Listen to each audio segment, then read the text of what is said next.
Welcome to Never a Foul. And guys are here.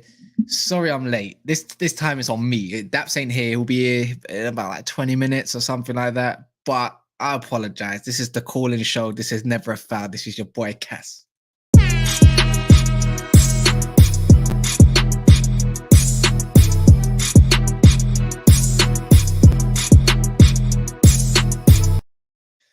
It's actually good to see about 20 of you already in here.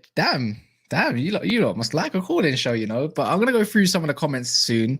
Let people know it's live. If you're in a Discord chat, let people know it's live right now.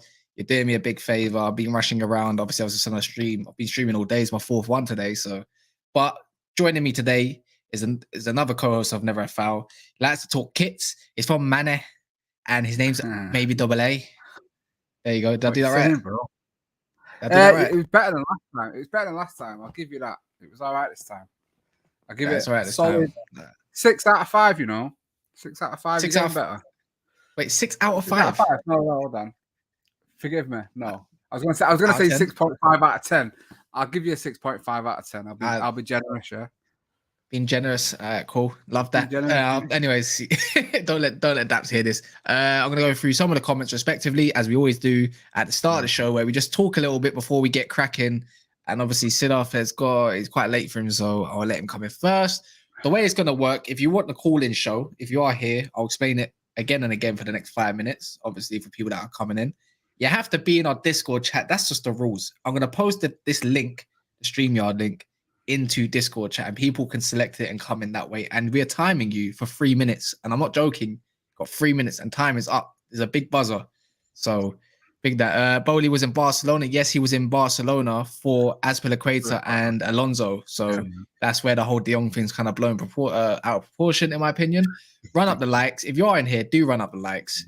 We are on 27, so we're ratioing very well again. So I'm loving that. So big up Dills anyways. Massive Chelsea fan. A Chelsea fan I can actually stand, other than obviously Lewis, Matisse, another one called Younes. I quite like them. Good Chelsea fans.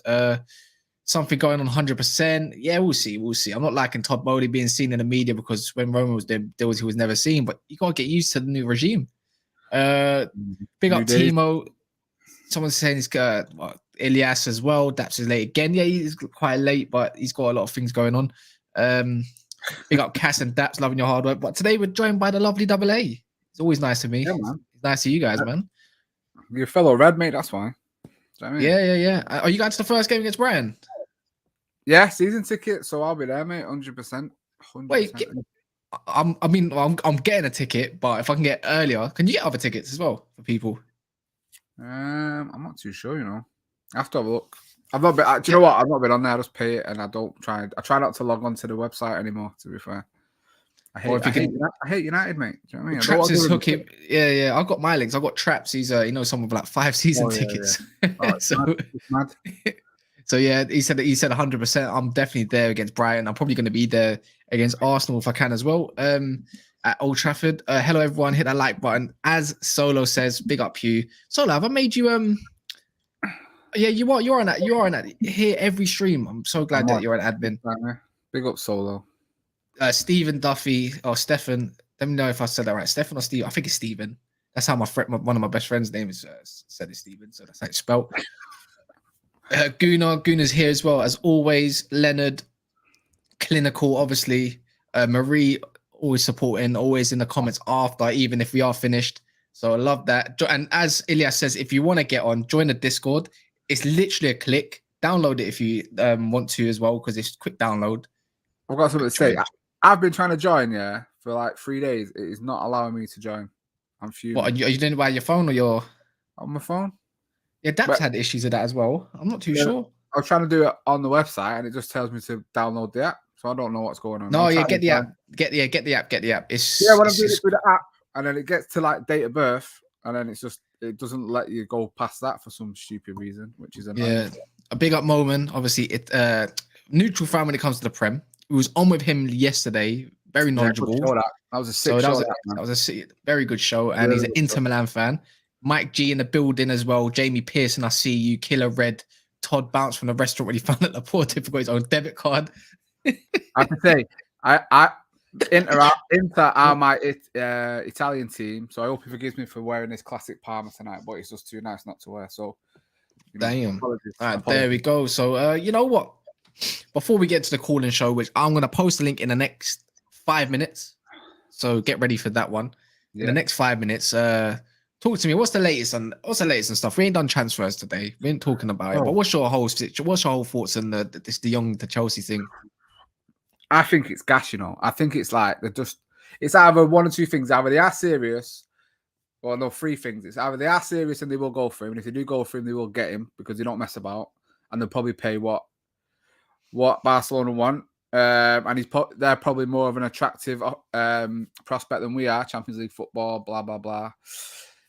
Or it's being used to make United give a kick up the arse and say, "Listen, Chelsea are interested," and United come in and say, "Right, we'll pay whatever, or we'll help pay you the 17 million is old or whatever."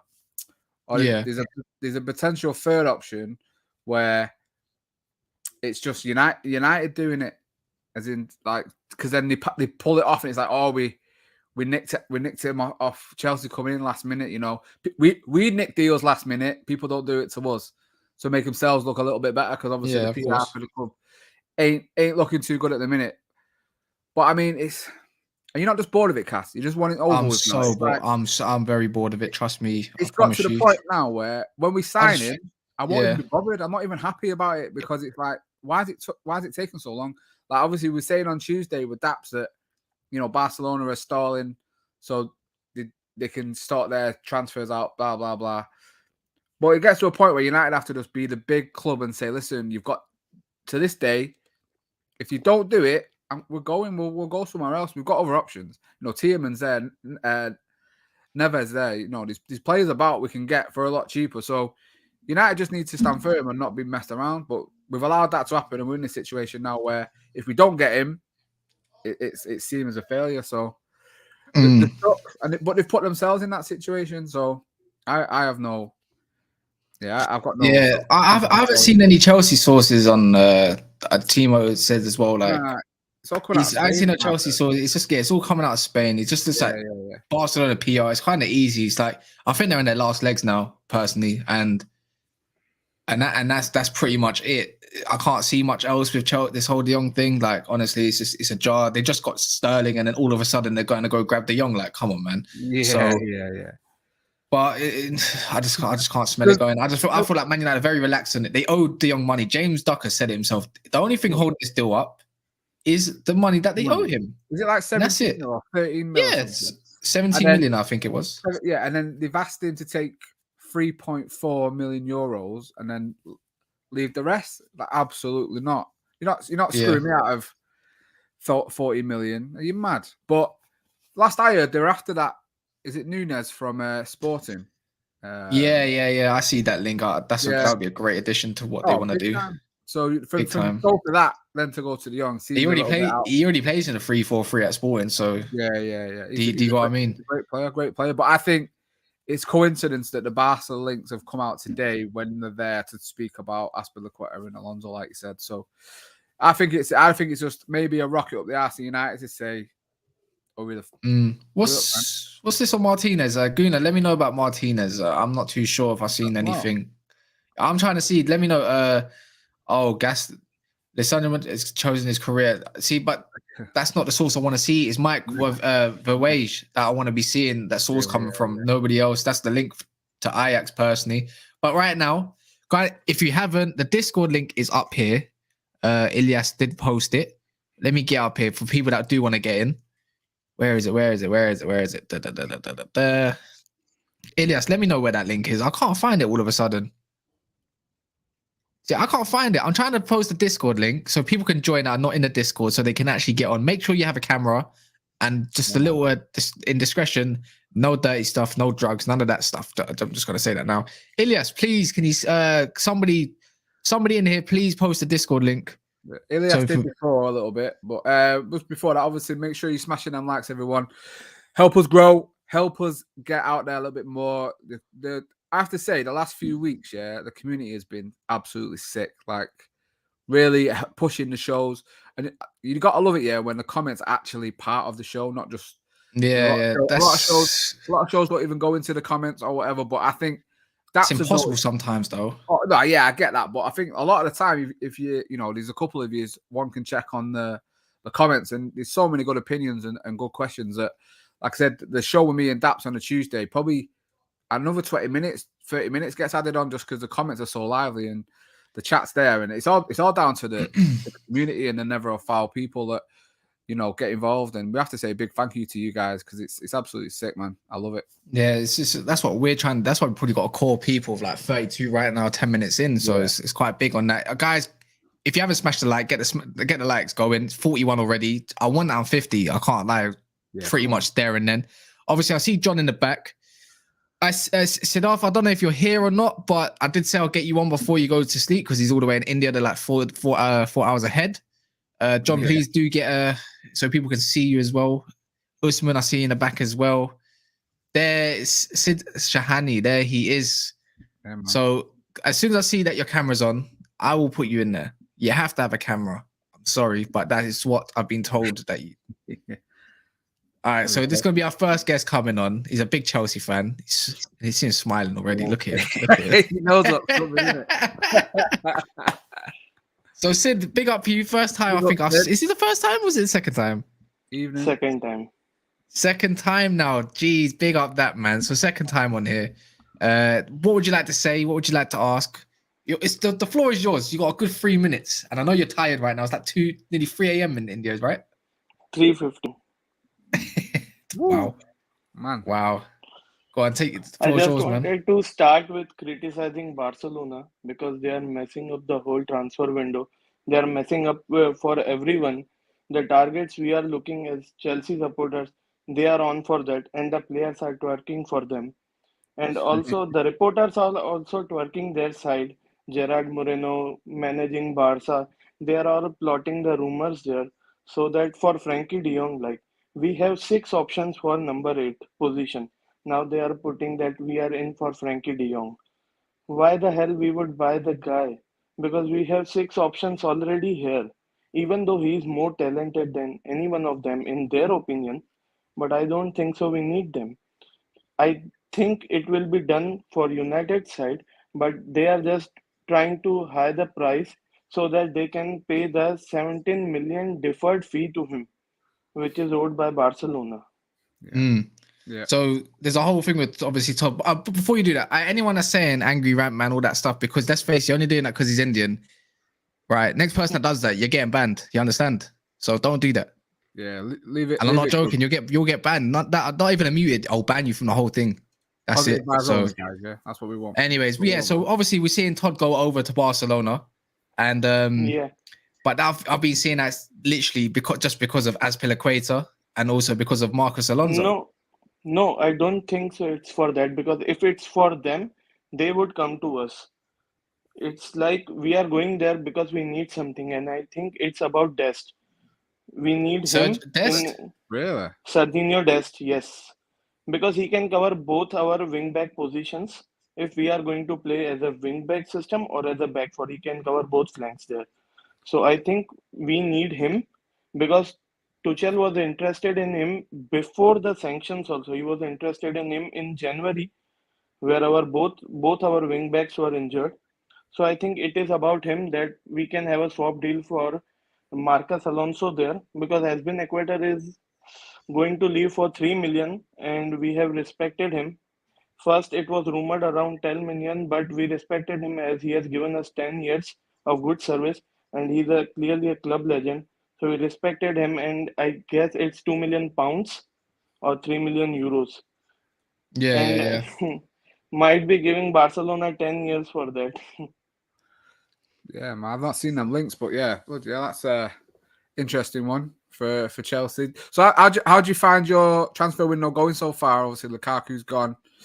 How are you finding it? What do you think Chelsea need to do going into the new season? I think the main position that we need is DM, because at the end we are going to get centre back because we don't have one. Our 3 centre backs are leaving. I am considering SP as right centre back, which was in our position, the formation we played last season.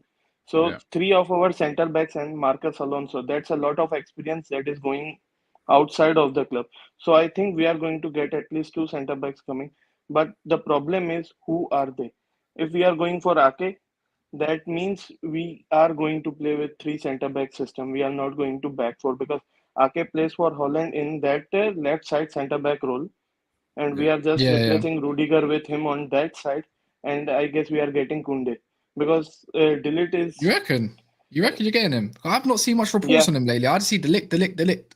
Yeah, no. seems like Delete is going to Bayern, in my opinion. I don't know if they can afford him though. What about you, eh? Nah, they can. I think because they can. I think they Juventus apparently want 75 million and Delete want Bayern. So they would agree to a fee around that. Yeah. Okay. Well, you know what? Big up you. I know it's like really late. I know you've been waiting for this one. I know I told you last night as well was going to be there, but things change. I apologize for that, man. So big up you for coming on. Big up, Sid. Sid, obviously you're in a chat in Discord every single day without fail. So obviously it's nice to see that you're getting included with everyone in the community. So big up you, man. It's a nice group. I would recommend everyone who is listening to join that. It's a nice place to be.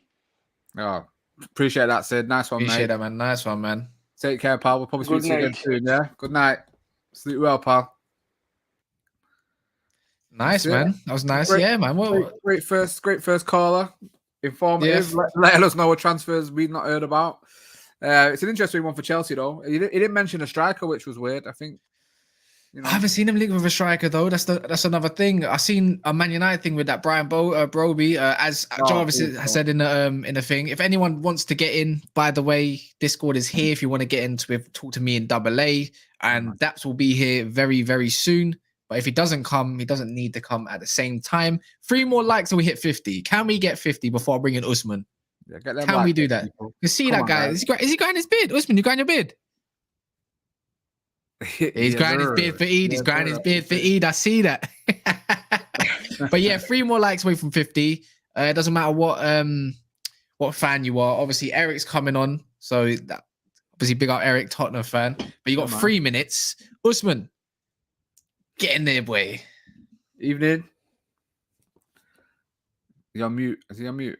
I think you're on mute, my friend. Evening, boys. How are you both doing?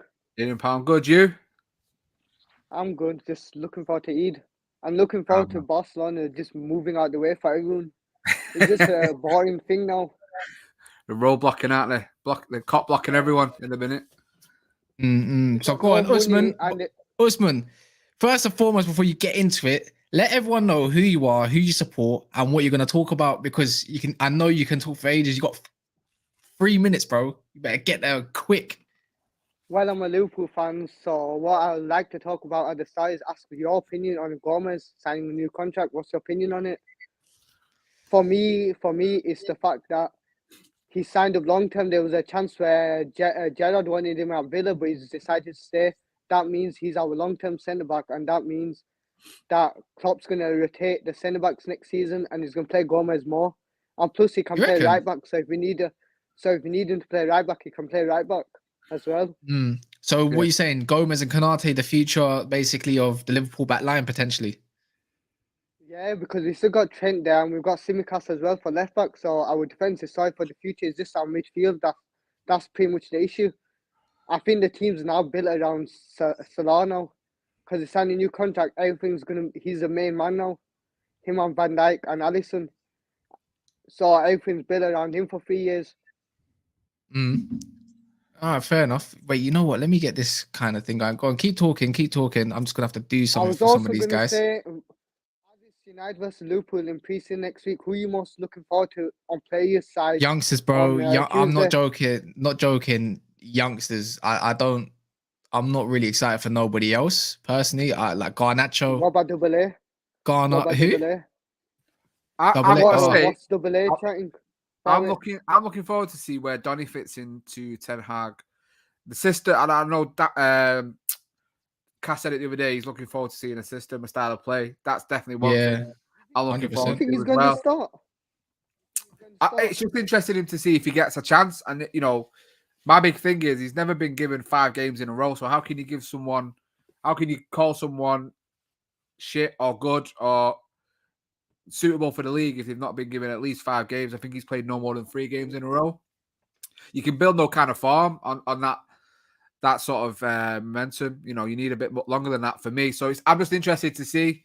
We'll finally get an answer, I think, with Ten Hag if Donny van de Beek is worthy to play for Manchester United or not. And I think that's one of the biggest things I'm looking forward And it to. can't be the fact that 2 managers have come in and he's not had a looking at all. A third manager, he has to start him because he has to play him around the squad because Ten Hag knows him.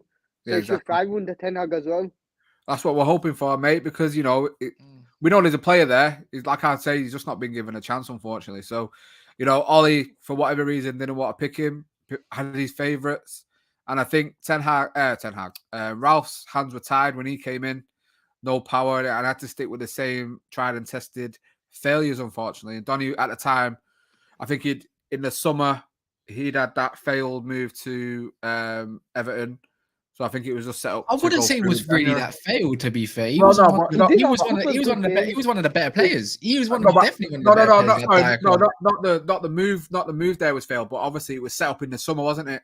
In the summer transfer window, it was set up and it failed there. That's what I meant. Sorry, it just broke down in the summer and he didn't end up moving.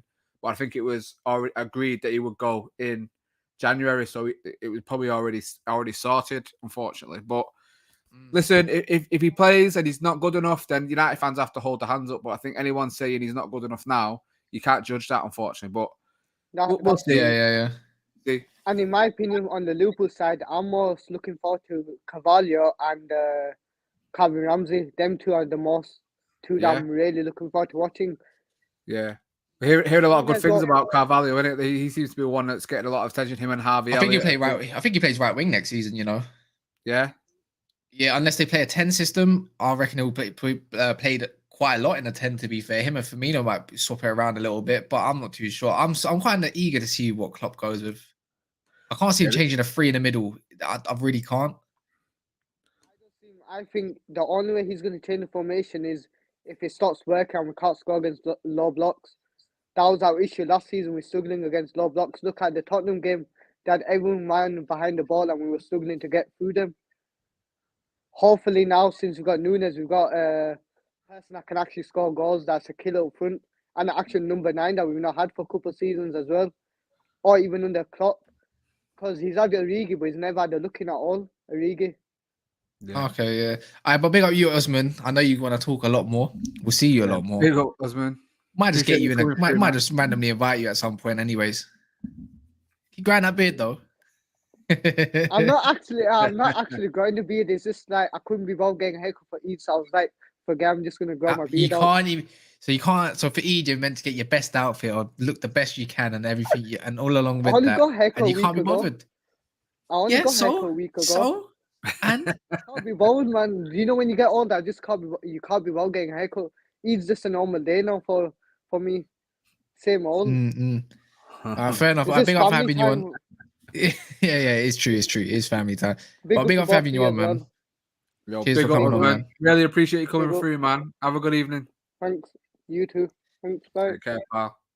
I know, John, you've been in the back. I'm not too sure if you're available. I'm seeing... I don't see no camera yet. Typically, you have your camera on. So if not, then that means Petros will come in. Another Chelsea fan. Wait, Petros, you're a Chelsea fan, isn't it? Not for me if you are, innit? Yeah, he's a Chelsea fan. Yeah. StreamYard links in obviously now.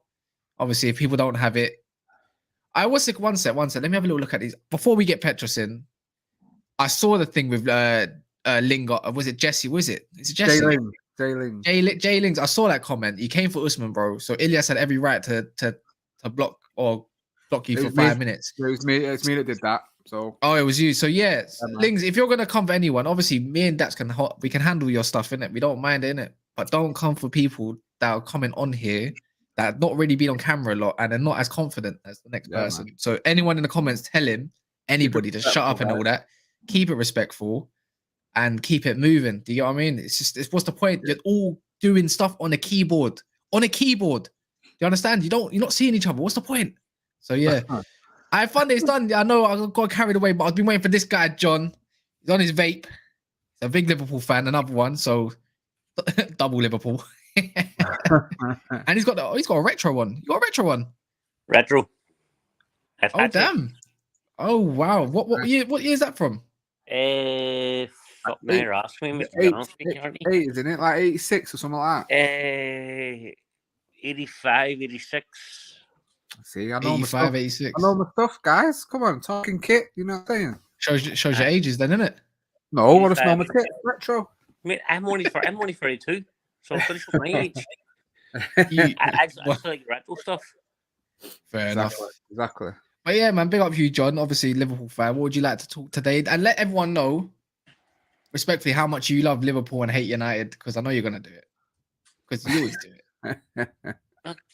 It's the same as you. How much do you hate Liverpool? I don't hate Liverpool. Can't stand the cunts. I can't measure how much I hate Liverpool. I can't even measure it. Of course you hate Liverpool. You base Liverpool with every ball. Yeah, I can't stand them. Can't stand them. But if anyone's got any questions, I'm going to star them, by the way. But yeah. Well, go on. Take the floor is yours. 3 minutes. Right.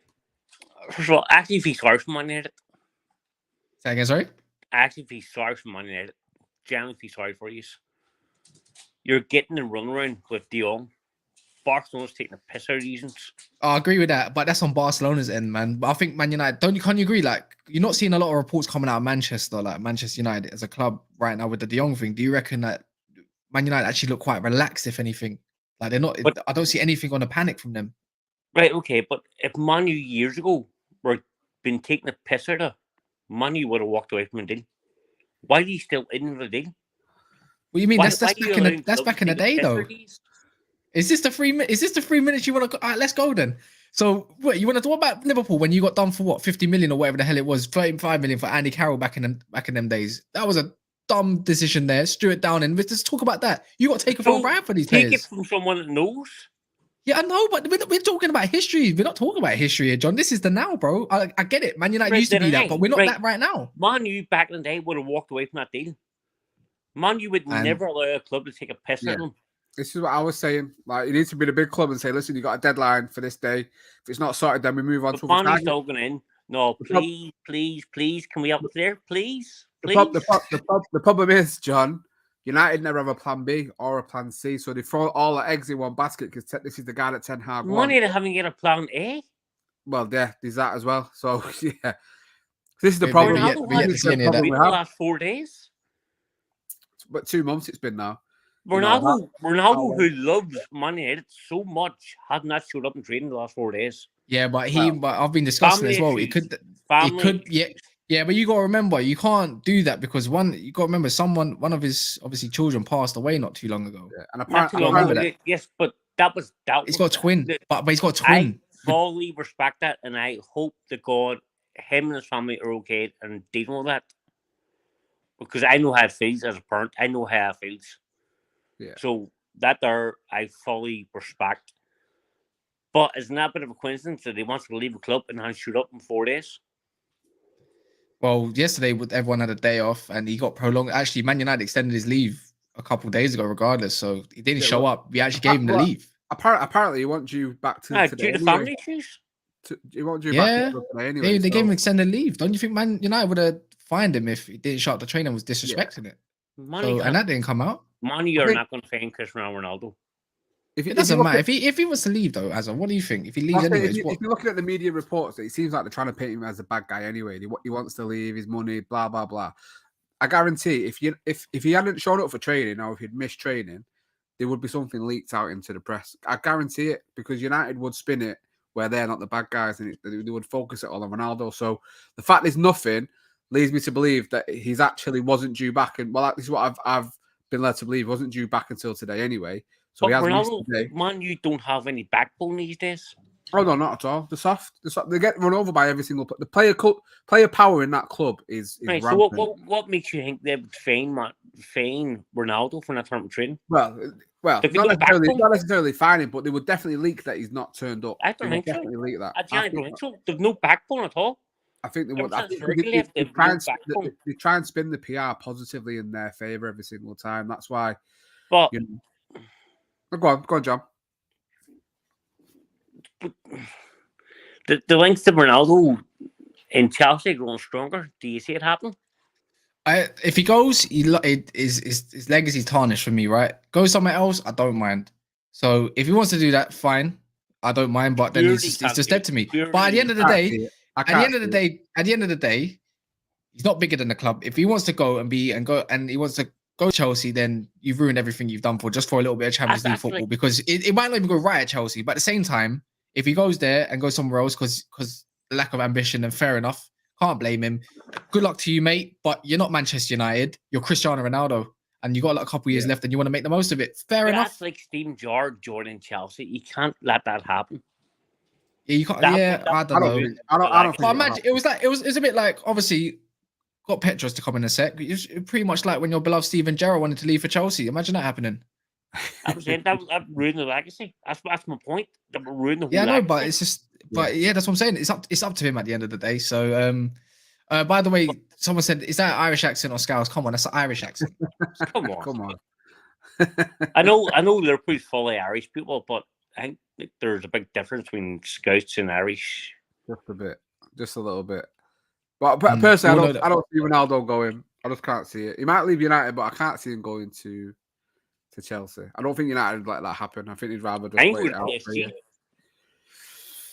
With Messi there, I don't see it. I think there's too much. I think they're trying to change them. I think PSG are actually changing their whole model right now. So they're trying to be more like Bayern Munich. But yeah, man. John, obviously, big up to you, man. Got a couple guys to go through and that everything. Big up for the support. I see you in the Discord. I see you everywhere, John. I see you everywhere. Not even just never a foul. Yeah, everywhere, bro. You show so much support. It's unreal. I get about, man. I try to support every channel. Respectful. Yeah, man. I appreciate you, man. Thank you very much. But big up, guys. Respect. Big up, man. Cheers, Love John. your opinions. Really appreciate it, man. Nice one. Good evening. Cheers, man. Take care, pal. Guys, get your questions in for me and Azza for when we don't have someone around. So do get them in. I've started a few of them, even if there's some statements. Oh, Thunder, you're American. Fair enough. All right, fair enough. If you're American, fair enough. But the link is there in. I'm pretty sure the link's in there. I'll start the link, the StreamYard link. So if anyone doesn't know, you click the StreamYard link and it pops you through to us. That's the way it works. You know what? I want to ask the chat. I want to ask the chat while we're just getting the next guest in. I want to know in the chat, does everyone think Ronaldo will go? Yes or no? Maybe do a poll. Cass? Could do. I'll do it in a bit. Yeah, why not do it in a bit after this one? Do people think Ronaldo will leave United this summer? Let us know. And we'll do a poll in a little bit. I'll do that, yeah. But let me count the likes so far. So 60 likes. We want 100 likes on every stream. So guys, get the likes up. I don't know what you're doing. But yeah, Petros in the background. See you coming. Waiting patiently. Get yourself in here. Another American in the building. You're American, right? I didn't get that wrong. Yeah. Out here on the West Coast, like a bit north of LA. Yeah, small town called Ventura. None of you have ever heard of it. So respect. Thank you for joining us all the way from the West Coast of America. It's nice to have you. No problem. Far away. Yeah, so basically, I checked my phone today, and I don't know why I saw Todd Bowley walking out of a meeting with John Laporta. I have no idea why that. Like, I don't know what kind of like bad movie script like they decided to dream up. I was just like, what the heck happened? But apparently, Azpilicueta and Marcos Alonso, for whatever reason, are wanted by Barcelona in 2022. Sounds like money laundering to me, but fair enough. I'm not going to complain. If they want them, take them. Like, it is what it is. But I just think Barcelona are in a very funny position. Like, they have all these great plans. They have all these things they want to do. They're linked to all these players, but they have no money. You can't pay De Jong's wages. How are you going to sign a Rafinha? How are you going to sign a Lewandowski? I don't get it. I don't get it ever.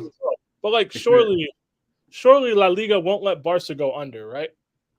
No. Which that doesn't sound right. But they don't have the money, so I don't know how this summer is going to end for them. It doesn't really make any sense. It seems like Barcelona not having money is holding up so many things. Like, as you guys know, Chelsea have had a deal on the table with Leeds for Rafinha for like a little over a week now. Yeah.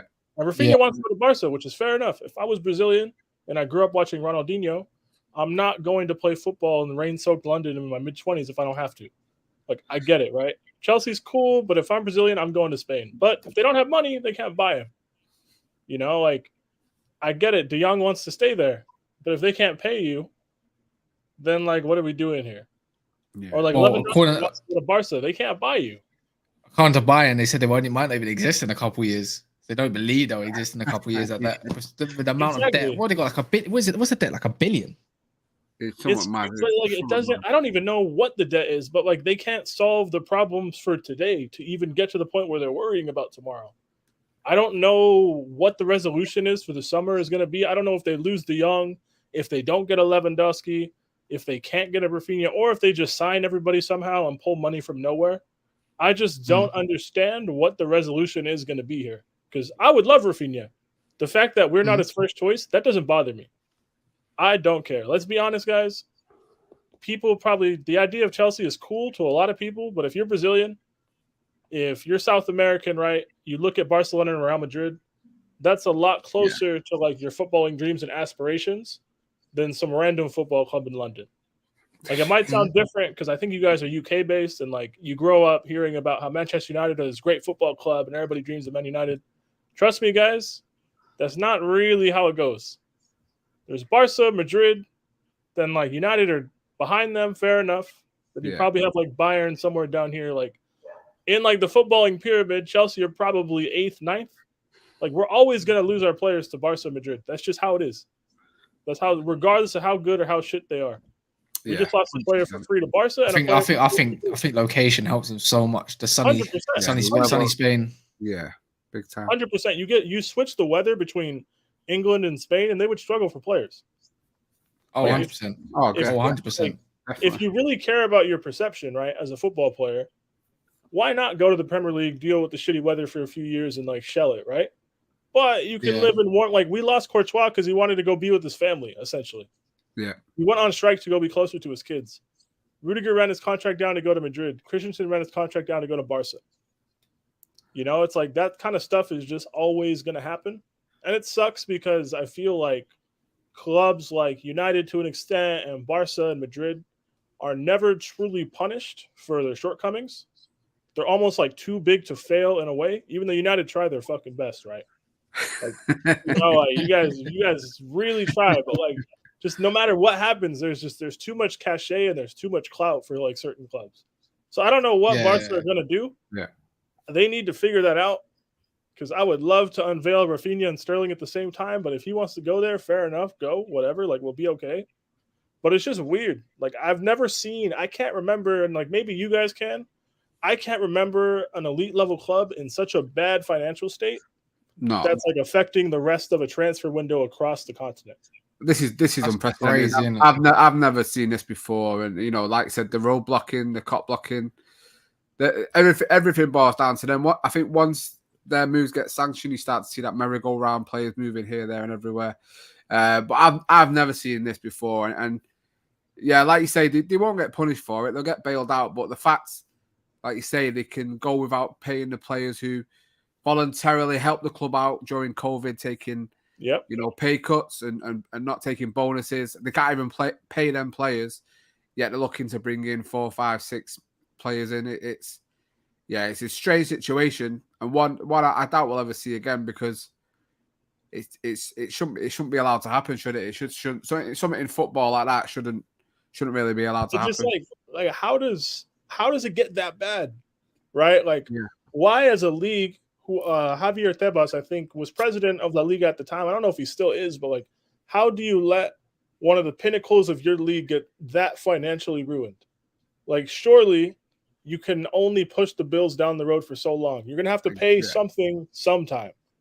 Exactly. And it's not like they're interested in like a Pulisic, right? Instead of like a Lewandowski. Lewandowski is on the verge of going on strike at Bayern, you know? Yeah. But if they can't buy you, it's going to get really awkward, you know? So it's like these are major players that are involved, you know? Like Rafinha to a lesser extent, but like Chelsea would put down 60 million pounds. Barca put down 60 million euros. Yeah, that's like what, 52 million pounds, something like that. My math may be off, forgive me, but like you can only nickel and dime so much. Like Leeds aren't in a position where they have to take less money. It would be great for them to like send Rafinha to where he wants to go, but if Barca can't pay, then like that's business. Yeah, definitely. price at him. It's just weird. Like I don't know how this is gonna go. Part of me thinks Barca are just gonna find the money because I can't imagine like De Jong getting pulled from them, Lewandowski not going. Like as much as I would love Barca crumbling, as much as that would warm my heart, because I just can't stand that institution. Like I just don't think it will happen. You know, no chance. The La Liga couldn't allow it to happen because it's one of the biggest teams in that country. I don't think they could let let the team crumble and fold. Unfortunately, I think the Spotify deal is probably going to help them a lot along the way. With sub deals and stuff like that. Obviously, talk about albums being put on the shirt during the season and stuff. So they'll find a way. They always do. Same as Real Madrid. I know they've had their money worries in the past and stuff like that, and then going back. In the mid noughties, going and buying every big player that was Zidane, Figo, Ronaldo. It was. What's the noughties for people that don't understand that term? Oh, the noughties is obviously the 2000s. Yeah, so from 2000 to 2009. Oh, you guys probably have younger viewers, huh? I think there's a mixture of different young. I'm 26, so like that term makes sense to me, but like to a lot of people, not. There you go. Oh yeah.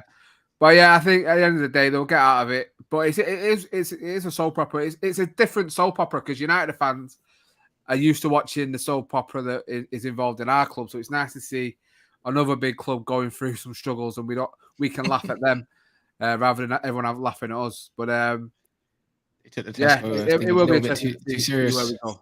This is what I'm saying. Like Barca are renting out the pitch for people to play on and to get married as well. I believe. Like I don't. I understand why people they'll figure it out, but like, will they? Yeah. Like, are we sure? Like, you're telling me I can get 300 quid and go play on the Camp Nou with my friends? Yeah. Like, if that's all, will they? Wait, did they change their stadium name? Spotify. It's the Spotify. There's no way. There's no way. Yeah. The Spotify. It's mad. I've never seen this. I don't know. I don't know. Like, look. Fuck Barcelona. If you support them, fair enough. But like, they can't even use the money either. They can't even use the TV's right money that they sold off or whatever it was. No, so they can't even use that to sign to sign on players. I just don't even know how all of like the intricacies for their financial situation work. Like I'm aware they're getting a huge loan, but it's probably not like you're just going to get 200 million euros and be able to use them however you want. Yeah. That's not really how this stuff works. They're probably going to structure it for all their debts they got going on, not just for players.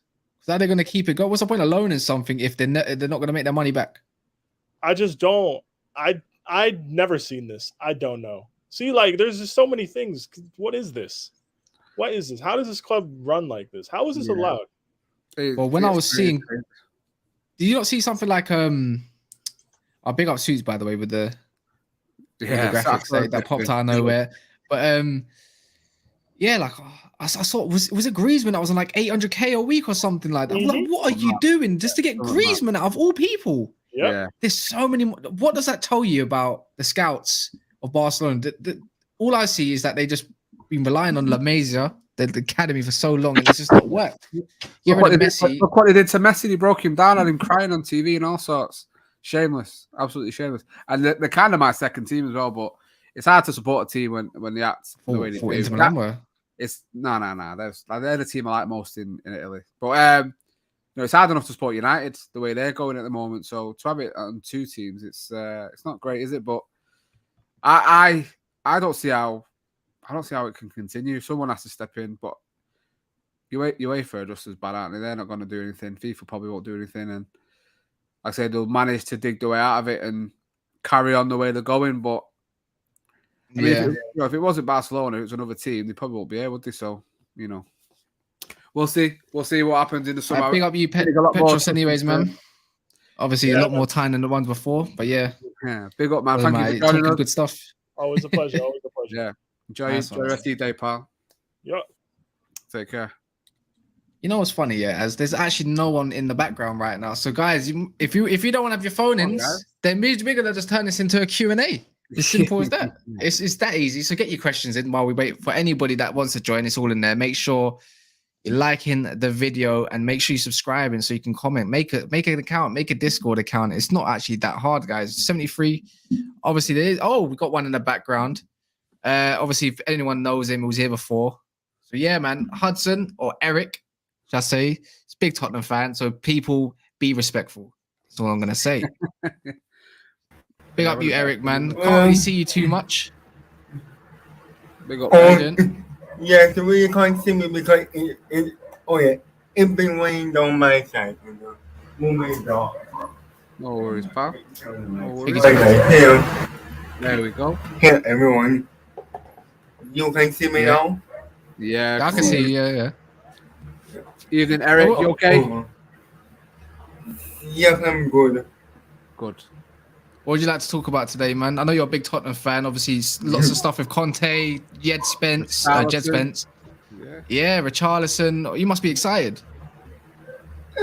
Oh, yeah, I'm still excited because now Gnabry from Barcelona might be on his way or two. Gnabry from Barcelona is on his way. While I still come away Barcelona is 45 have gotten them now on about 700 million. So you better take the time and spend it very, very carefully. Well, keep going. Oh yeah, because I don't know when they're going to get Woodman and Darcy. Yeah. Because it feels like the Barcelona fans already want him in there and I haven't seen him been announced. Yes, well, I could see Barcelona getting a bit more player, but they also have to sell out players that they don't need. I said to reduce the money and then maybe sign in those players for Saudi to get them into the team for the pre-season. Yeah. So there's rumors. Is it Winks might be going? Is it going? Yeah. Finally. Yeah, doing I am for 1 hour for 1 week. Yes, I wouldn't mind definitely picking him up for and maybe changing him into Christian Eriksen. Pinball and stuff. Yeah. So what's your thoughts on obviously Lenglet coming in at the back, potentially a centre back that you might need, and also I think he was rumored to somebody else. I think it was at Bremer. I think there was somebody else that you linked to. I can't remember. There was another centre back. I'm not too sure. I can't remember who it was. Was it Pau Torres? Yeah, Bastoni as well. Go ahead. That was ages ago. Yeah. Would you want Lenglet at the club? Go ahead. Maybe in the Bremer guy from Torito. If I remember. I still think Internal could go for him, but they still don't have the money like Barcelona, so I don't know when they're going to sign him up. That would be a perfect time for us to go for him after this time, Lingaway from Porto. And I was saying that he's been okay center back because I've been watching some of his highlights from a long time. Yeah. Well, where do you think? So where do you think?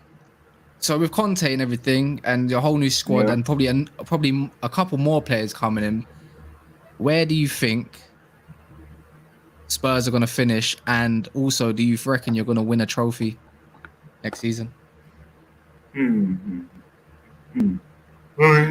We're still thinking of finishing on board, third or second. I think I will do the table by myself. Manchester first, Liverpool second, and then Chelsea third. Yeah. Or fourth. If we could overtake Chelsea, that would be nice. And then maybe Man United or Arsenal fifth, fighting for the first place.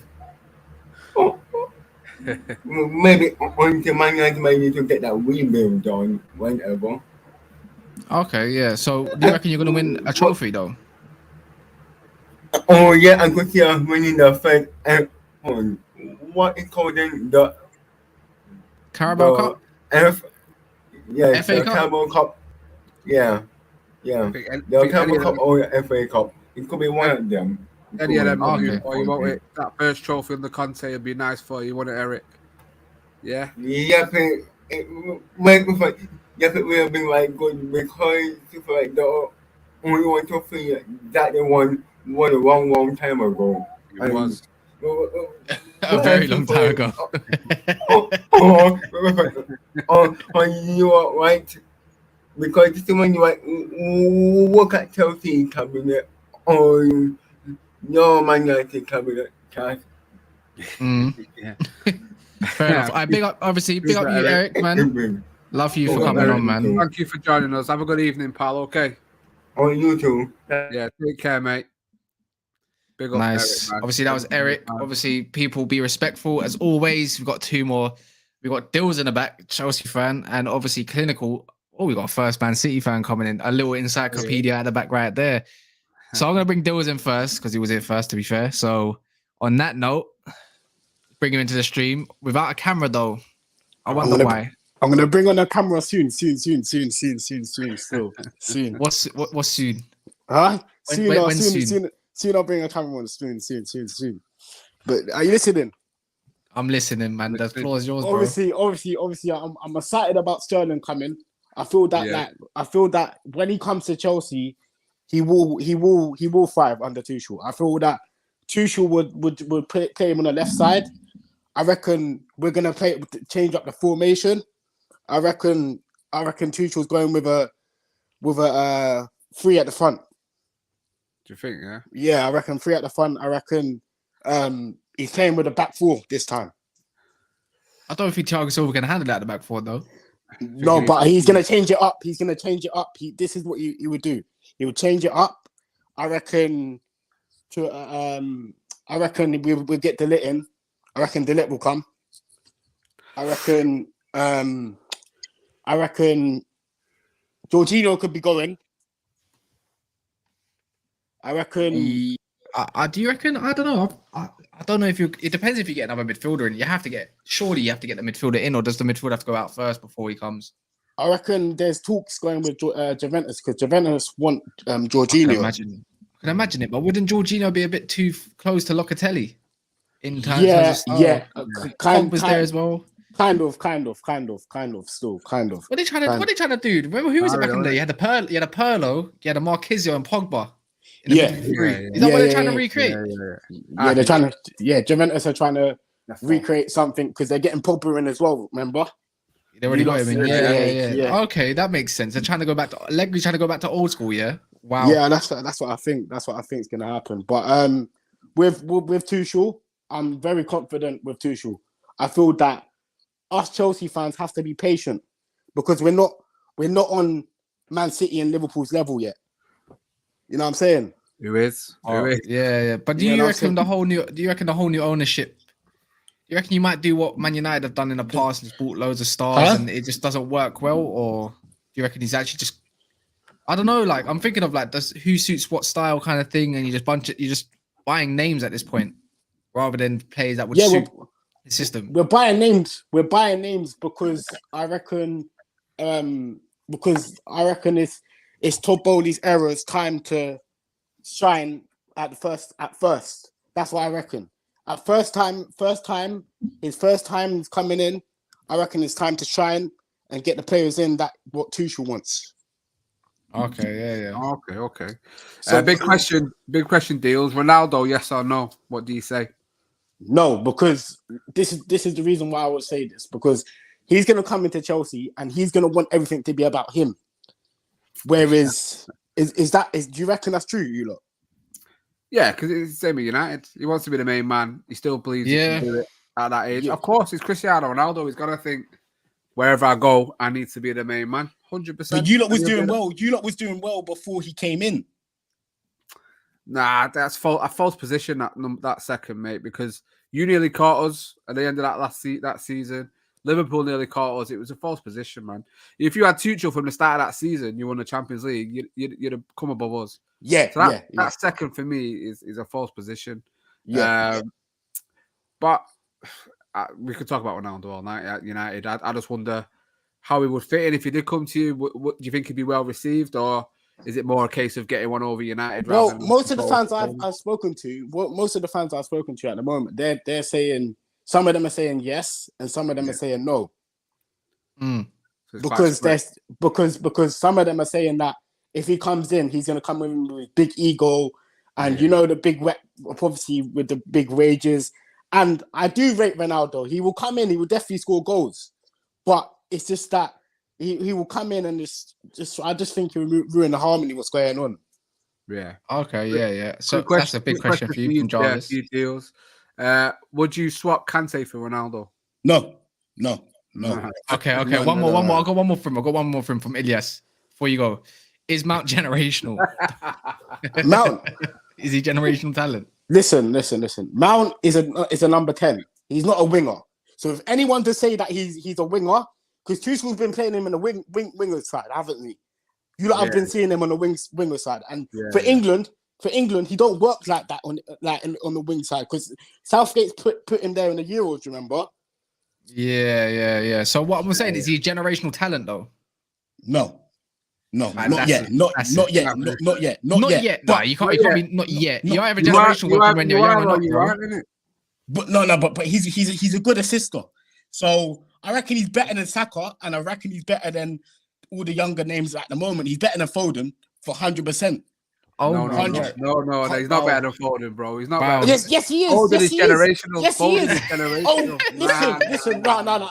They want to. Listen. No, I'm sorry, but I'm bringing him in. I'm sorry, Clinical. I'm gonna give you a thing. I'm bringing you in, bro. I'm gonna allow this to go forward. No, I completely disagree. Okay, Mount is a player I rate. Honestly, I do rate Mount. I've seen a lot of good from him. Yeah. But respectfully speaking, I do think Foden can do everything that Mount does, and he gives me more. Yeah. I don't like when I think Chelsea fans are overrating him a bit when they compare him to Foden. Right now, I think Foden is better, but that doesn't take away from how good Mount is, in my opinion. I agree, man. So with Sterling leaving you lot, do you think that's weak? It's weakening you lot? No, definitely. Do you reckon who you gonna replace him with though? This is the thing. This is what I'm asking you. So, based on what I'm hearing, I don't think we're planning to replace him. On where I think of that, I was talking to Daps about it a little bit. He was saying he thinks we're a bit top heavy, and I kind of agree. And if this is a season where we're planning to push through our youngsters a bit more, I can see that line of thinking. But personally, I am a bit worried about his output. I can't say, all right, he's going to give us, say, 12 to 14 league goals, and an academy youngster is going to come replace that. So personally, I don't want to see someone else come in like a Gnabry, based on the rumors that we have seen.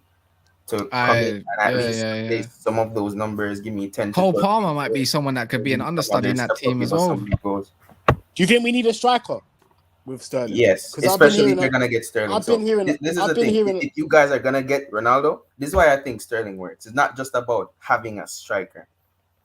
You need a gunman next to him that defenders are going to be watching and thinking, yo, I need to get a double mark on this guy. That's why Lukaku would work, because when he came in, he was seen as that bagsman, even though it didn't actually really work out how you guys wanted.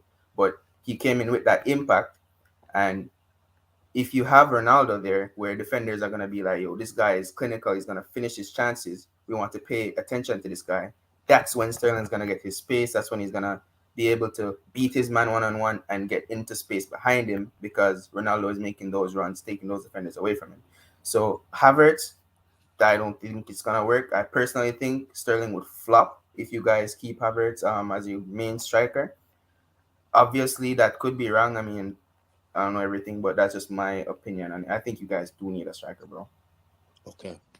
I big up those though, man. I say for letting me on, bro. Say for me, let me all on. The time. Bless up, all the Man time. United brothers, yeah. Bless up. Nice one. Take it easy, pal. But anyways, we're gonna keep you here. Obviously, Clinical. This is where your few minutes or so runs. Yeah, no, respectfully. I wish you brought me in before Dills, because I wanted to talk about Chelsea. That's the thing. Okay. Yeah, so you would have rubbed him up the wrong tree. I'm telling you now, Dills, if you're in it, fact that would have been the case. I just wanted to see like his perspective on what I'm gonna say.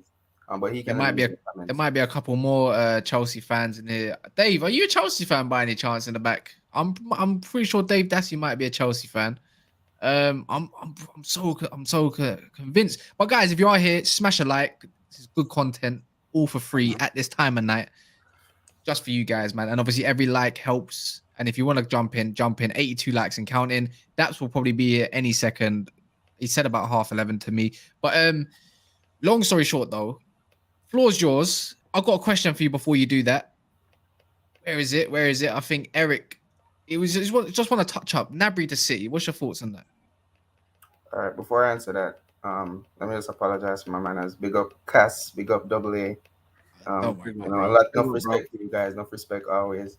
Gnabry to City. If the price is real, where it's like 30 to 35 million pounds, I kind of like that deal, to be honest, because I don't see him as like a undisputed starter if he comes in.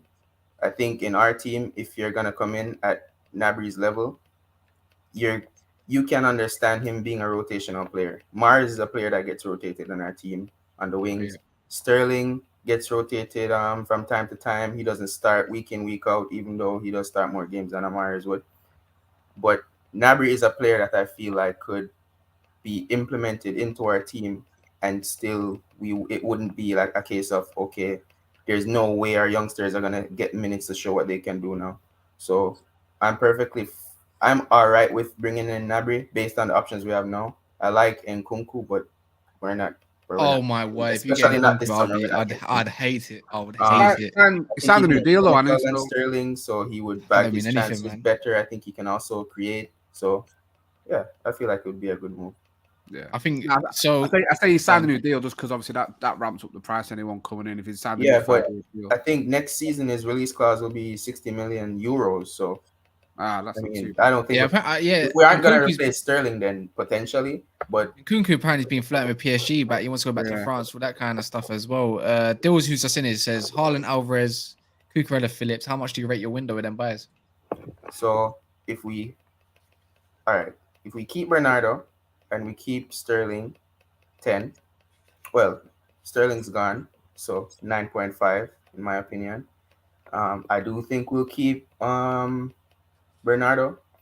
I don't think he's gonna leave, but with the additions, especially Cucurella, I'm very happy with that. I'm hearing rumors about us selling Zinchenko. If we do, I personally want to see another left back replacement come in, especially after we sold like half the academy team. So we have to have someone coming in to replace him. And with Nathan Ake, I'm completely decided on if I would want us to replace. How's he gone? Says, I've got breaking news for Manchester United, by the way, as well. No shit. I'll be go on, do your thing. But obviously, Clinical, Daps is here. You're a fellow City fan, so big up Daps. Yes, Clinical, what are you saying? Thank you for your time and everything. So it's blessed as always. Yeah, man. Got a couple more people to go through. Clinical, what were you talking about? Yeah, someone asked, how do I feel about our transfer window? So I was saying, that's the one. I think it's a 10 out of 10 if we keep Bernardo and keep Sterling. Since we're selling Sterling, since we're selling Sterling, I personally drop it to a 9.5, in my opinion. And I was saying if we sell Zinchenko, I want another replacement coming. If we do sell him, I want us to keep him. But that's a question for you, by the way. I do hear he's getting linked to Everton, getting linked to Chelsea. So if we do sell him, I saw today as well that apparently I was just on a stream. Well, not the stream I was just on, the one before that. Someone said that the Ake deal starting to pick up legs again, which surprises the hell out of me. I'm not gonna lie. It's starting to. I'm the same as you.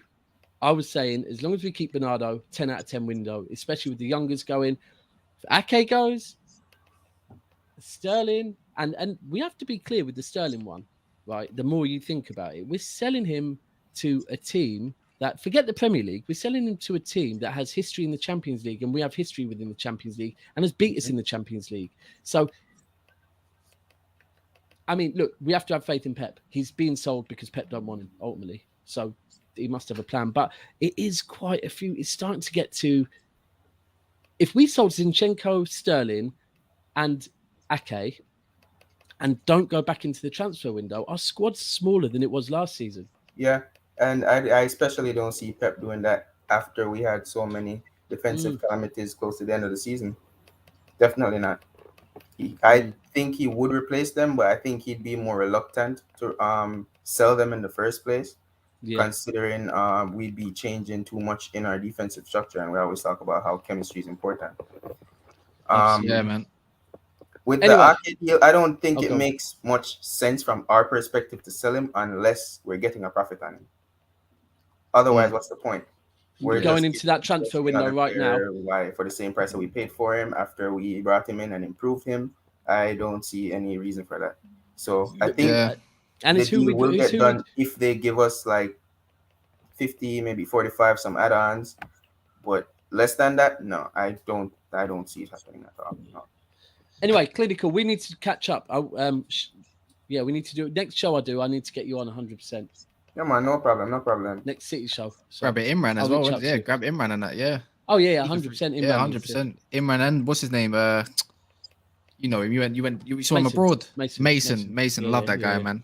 Yeah. Such a humble guy. But yeah, big up you, Clinical, man. I'm going to bring in Michael because something has dropped for Man United. So we've got to bring it now. Big up. I'm surprised it comes late at night. Right, Double A. You right, mate? Hey, pal. You right, you're not bad. You right, you're not bad. All right, big up. All right, Michael, obviously, this is like a Trafford Tunnel link-up right now. Yo. Damn. Oh, yeah? I've got to bring this up. Where is it? Let me do this again. I've just been on the phone. I've just been on the stream to someone in New York, and now I'm on the stream to someone in New York. This is mad.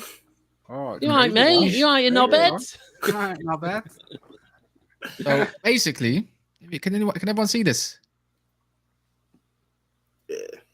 Sorry, is that from Man United? Or is that this is so basically Ajax. If anyone wants to listen to anything about Ajax, the European lad and Mike Burwage is the only guys you want to literally listen upon. That's it. That's it. Anything to do with the Dutch league, and he's just saying that Man United dropped a 50 million euro bid, which is exactly what Ajax were looking for, as rumored.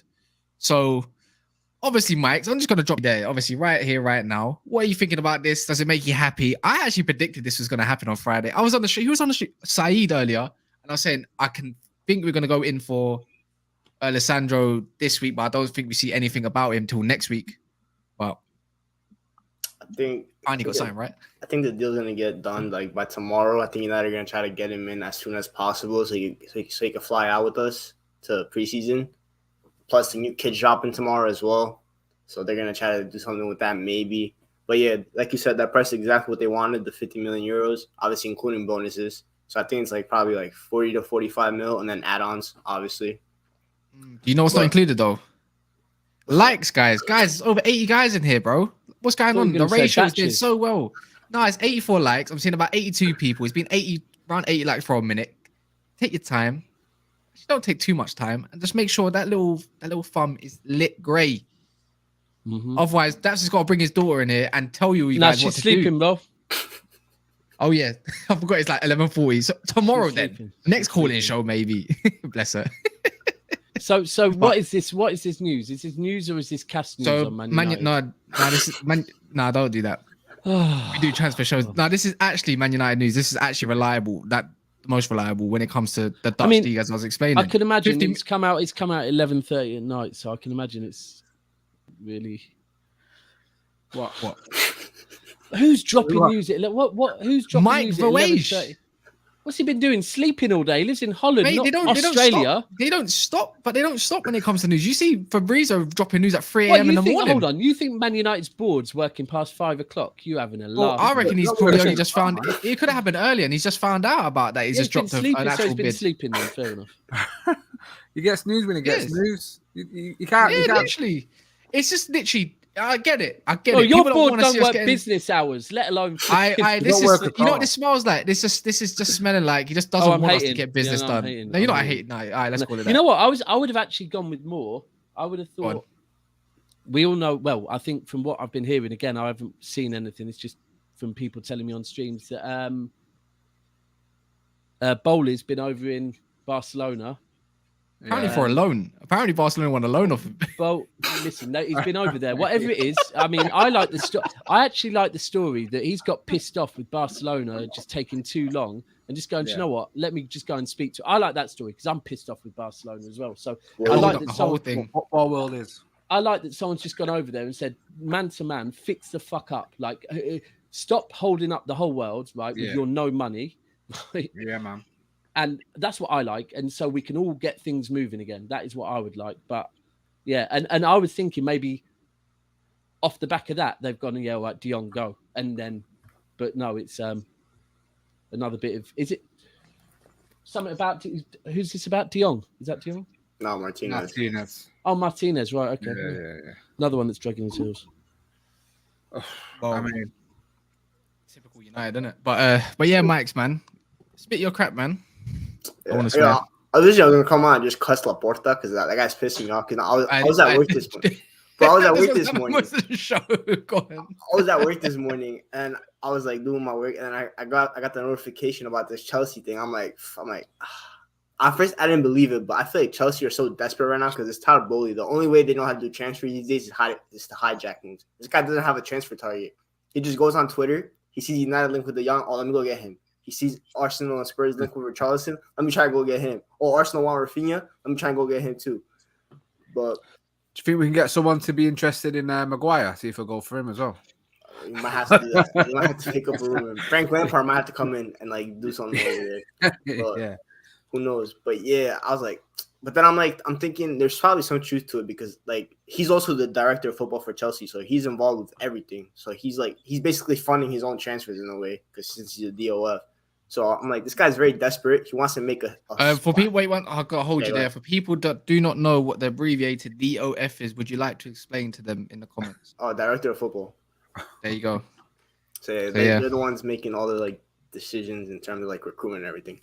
But yeah, so yeah, I'm like they're desperate. So I'm like, and I think what Barca are trying to do, they're trying to get someone to pay for De Jong's wages that they owe him because they owe him like 15 mil, and obviously De Jong's not. That's mad as well. De Jong's not gonna leave until he gets his money. Who would? I would be outside Laporta's door knocking till he pays me my money.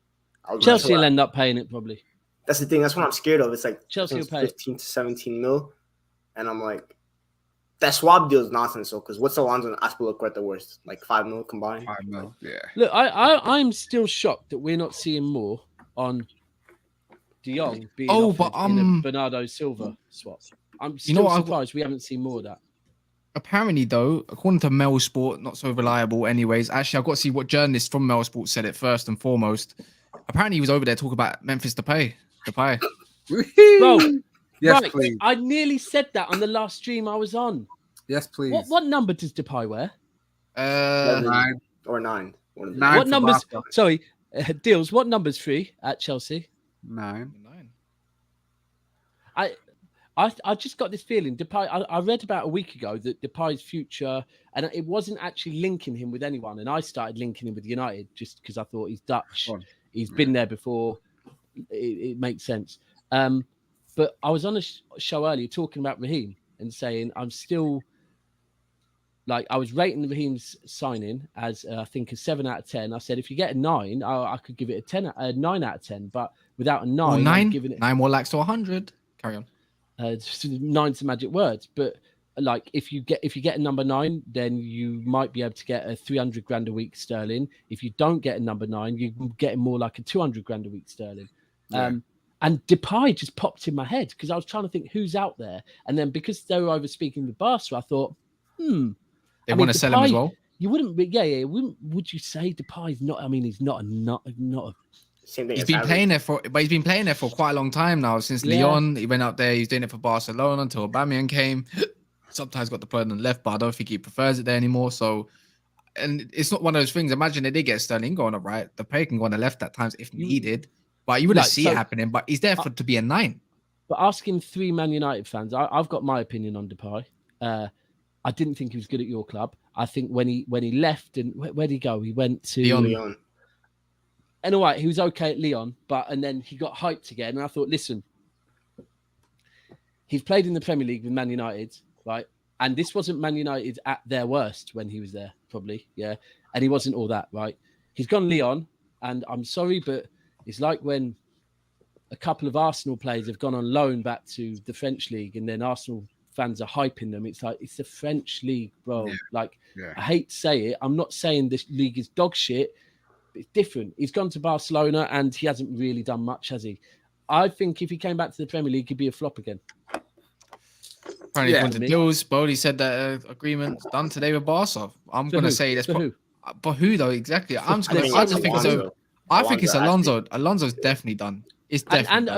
apparently Asper as well, right? Asper's yeah. But then it could also it could.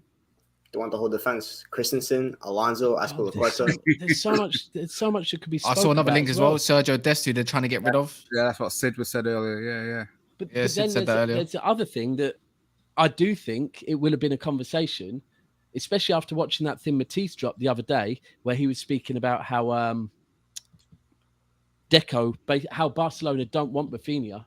They're ultimately just pretending to want Rafinha to bring Dembele's wage down by basically saying, we don't need you anymore. We've got a replacement in Rafinha, and all along. I don't know if maybe also that's another conversation. He's gone there to say, listen, do you want this fucking guy or not? And if you want him, cool, let us go in for Dembele. Because there's so many things with Barcelona where it's like, and like I said, I'm just shocked that they haven't said more about Bernardo Silva and De Jong, and maybe, because I honestly think, speaking with all City fans, let me be clear. We do not want Bernardo Silva to go. We want Bernardo Silva to stay. But if Bernardo Silva is adamant that he wants to go, and Barcelona say, here's 25, 30 million, and De Jong, I think Pep would say, do you know what? If the guy really, really wants to go, at least get me an elite midfielder in that deal, so we don't have to start thinking about it and going into the market too early. But it's not being linked, so clearly kind of makes me think Bernardo Silva's going to stay put. So, yeah, that makes a lot of sense. That does make a lot of sense. I don't see why not. But imagine they said we'll give you De Jong and money. Where are they going to give you money from? It's another question. Is it? So apparently they've got money coming, right? Apparently, but money coming. But it's true. Not for transfers and that though. And we don't want to take another one of their. We'll give you 30 million over 7 years, because they still owe us money for that. For fuck's sake, they're really pissing me off. I'm not gonna lie. They're holding. They need to get investigated. This is criminal activity. Yeah, they actually are holding up the whole transfer window, and as said as well, it's the first time we've ever seen a club hold up pretty much the whole of Europe when it comes to transfers. Look, we just spoke on Chelsea, and there's about 6 players, that are linked between Chelsea and Barca in one way or another. Even you can look at most clubs. You look at even Tottenham with the defender. It's like Langley, with Usman and De Jong, with us and Bernardo Silva. It's like everything with Lewandowski and Bayern Munich. It's like everywhere you look, Barca have it's got more the La Liga rules because their squads have too high wages. Yeah, they got to get rid of people, man. But yeah, guys, it's people. Michael's welcome to stay on Twitter as our next caller, by the way. They kind of dropped. I know Davey was in the back, but he left. I got a couple questions though. Davey, his name is something like that. Oh, Newcastle Chelsea fan. Davey. Oh, no, I don't think it's Newcastle Davey. I'm not too sure if it was, but this is a question from earlier that starred. Question: what team are the most excited to see outside of the Big Six? I got a shout. I hate them, but Leeds, like the Sinisterra signing, I like it. Yeah, season. He's very good from Feyenoord. Obviously, I'm American. Like I want to see how Tyler Adams and Aronson adjust to the Premier League. Obviously, ahead of the World Cup. So that's an interesting team to see. That's a good question, and that would be one that would be really good to go with the show that we do, where we're predicting where the teams finish every 2 weeks, because you could predict who you want to see now. And then in 2 weeks' time, with the signings, predict who you want to see. Because this is what I was going to say. There's something that Newcastle, tells me man. Newcastle are not done. I think Newcastle is the transfer. Maybe as the transfer window gets to the latter stages, I think Newcastle are going to up their business just naturally, because this is like they're still new to it, innit? So they're still trying to, and all credit to them, they're trying to do this transfer window correctly and not like absolute rich bastards, right? But it might get later into the window where they're just like, fuck it, let's splash. And 100%. 100%. So, who else is there? I'm quite excited to see a bit of a new look West Ham. I know they got a Gerd, and they're looking at if they do get Danjuma over the line, and preferably if maybe another player over the line. I feel like quite excited, and another striker. I'm quite excited to see West Ham again and see how they fare this season. But I wouldn't say they're the most exciting. It's just a name in the hat. I think they're going to be tired, bro. I can't lie. I'm quite excited to see Nottingham Forest a little bit. I'm very curious to see how they fare out. Like they're getting what's that? The geezer from Liverpool, Nico Williams. To get the other wing back, in it. Yeah, the other left hold back. on. Richards. Who from Liverpool? Oh, Nico Williams. Nico Williams. Oh, what is it? He must be generational, right? Yeah. Obviously. Well, they think Owen Beck is the one that's getting loaned out to the Portuguese league. Oh no, he's generational as well. He's generational as well. But Barcelona playing with Clark. I see that.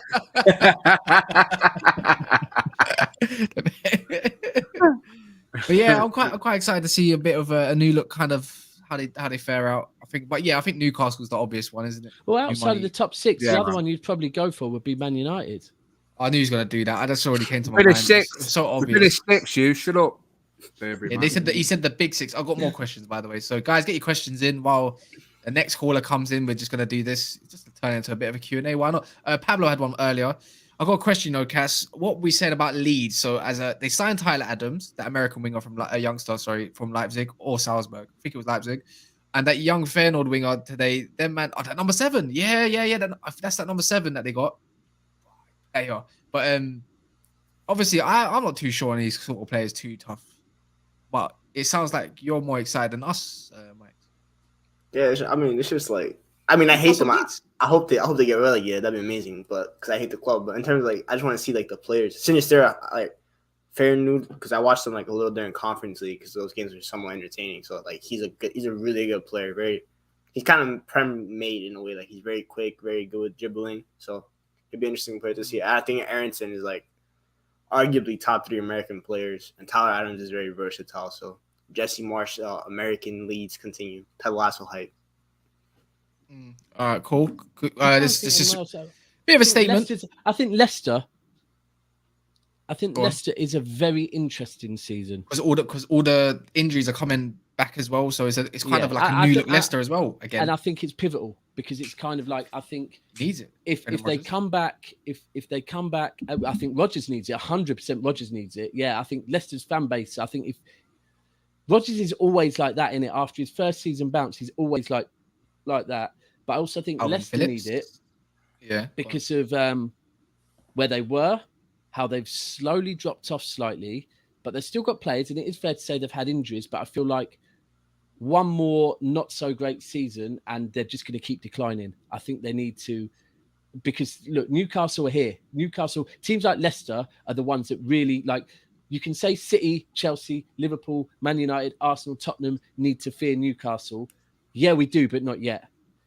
Leicester, they're on your shoulder right now. West Ham, they're on your shoulder right now. I think they're on United's shoulder right now. I hear you, but I do hear you. I do hear you, but you kind of think that the difference is with Man United, I could see, look, Leicester have been better than you, right, over the recent years. They have been, but you have the power to leapfrog them again at some point. We think with some other teams, I feel like if you drop out, you're going to drop. That's it. You're not going to leapfrog Newcastle because they're just going to, it's a bit like City, to be fair. Once City pulled away from a lot of people, it's now difficult for them to catch up. Newcastle are going to eventually be a bigger steam train than us to catch up with. So, yeah, I agree. What did he say about that? He said, Double A looks like he's wearing a Leeds shirt. I'm absolutely not. I thought that's Palmer. It's Palmer. No, it's Palmer. Come on, man. Don't disrespect. Yeah, what's it called? What's your who was playing for Palmer around that time? Leicester, Cannavaro, Crespo, Varane, Buffon. Oh wow, I'm thinking earlier than that. I don't know. Yeah, we got a next caller in as well. So, Mike's, you're welcome to stay, my guy, if you want. I don't mind. You're one of us anyway. You're one of us, bro. So it don't really matter. Quick one just before we get the next Jvinho in the back. Oh man, quick one for you, Double A. What's your top five favorite kits? Top 5 favorite kits, right? So not in any order. So Brazil '94, City 87. Absolutely not. Man United 94 to 96 home shirt. Leeds away. Man United 92-93 away shirt. Liverpool Champions League shirt. Brazil 98 home shirt, and then I will go Barcelona 98-99 home shirt as well. Barcelona's not allowed anymore. There you go. And obviously, Jay Vino's in the back. Let me get rid of this comment quick. Guys, 107 of you in here, and it's rising. Smash the like button. The ratio needs to just keep doing the ratio kind of thing. 102 likes. So big up all of you that have liked the video so far. So in the building, Jay Vino. Don't know what team you support. Yeah. So do state your name. Do state your team. No. Nope. Can't do none of that. Jay Vino, we can't play audio, bro. It could get dodgy. Could you stop playing the music? We'll just pull him back in and see if it's okay now. Yeah. I know he's doing an intro. Yeah, if you're doing all that intro stuff, ladies and gentlemen, let me know. And only Jay Vino. Now let him back in. He should be. All right, in a bit, my brother. So you just get some dumb idiots. Leave him to comment and see if he comments. But if not, that was weird. We keep getting a lot of this. That's a bit weird. You're gonna have to speak to the people. They want you to do another Manchester accent, mate. Can you please do it? Hey, calm down, mate. That's Liverpool, isn't it? Oh no, shit, Sherlock. Nah, I don't do it under pressure. It just randomly comes out. Say the saying. Say what we say to each other. All right, not bad. You're not bad. That's not too bad. That's more Wigan. No, I'm joking. How do we call in? So basically, there's a link up there, Pacman. There's a link. There's a link on the pinned if you can see it. Yeah, Jay. There's none of that, bro. I'll try one more time, but you're gonna get removed, so you can hear me nice and clear. Any audios, if it's not your voice, you're getting out. And where's your camera, bro? Yeah, that's done, mate. Honestly, he's about. Sorry, Jay, you're about as worthless as Jack Napier. Yeah, there you go. He probably would be that guy. So basically, long story short, gonna keep going. Sorry, just quickly. What was that he was playing? I don't know. Some sort of trumpet thing. No idea. It sounded like some war memorial thing. I wasn't sure if he was going to play like the Champions League song or something, but yeah. Maybe that's a conference song. I don't know. I have no idea what that is. I have no idea. So yeah, man. Do you not rate Ndidi? It's a quick one. No. Nah. You need to rate him. I think he's good, but I don't rate him. I think he's good. It depends what you say by rate. Don't think he's world class. No. Don't think he's a very good midfielder. Yes. Does he need a big season this season, like we said on Saturday? Yes. Yeah. Would I have him at Man United? No. I would have him at United because we would get asked to pay £80 million for him. That's the only reason. So I would say you know it's weird. Yeah, that was our first guest that has been an absolute donut. So ever since I think this is our third call-in show, but we've got someone in the back. Must have been a City Mo, fan. MCFC. Have you got? Is there a requirement that they need the camera? No, it's cool. All right, Mo, please don't be a donut. Begging you.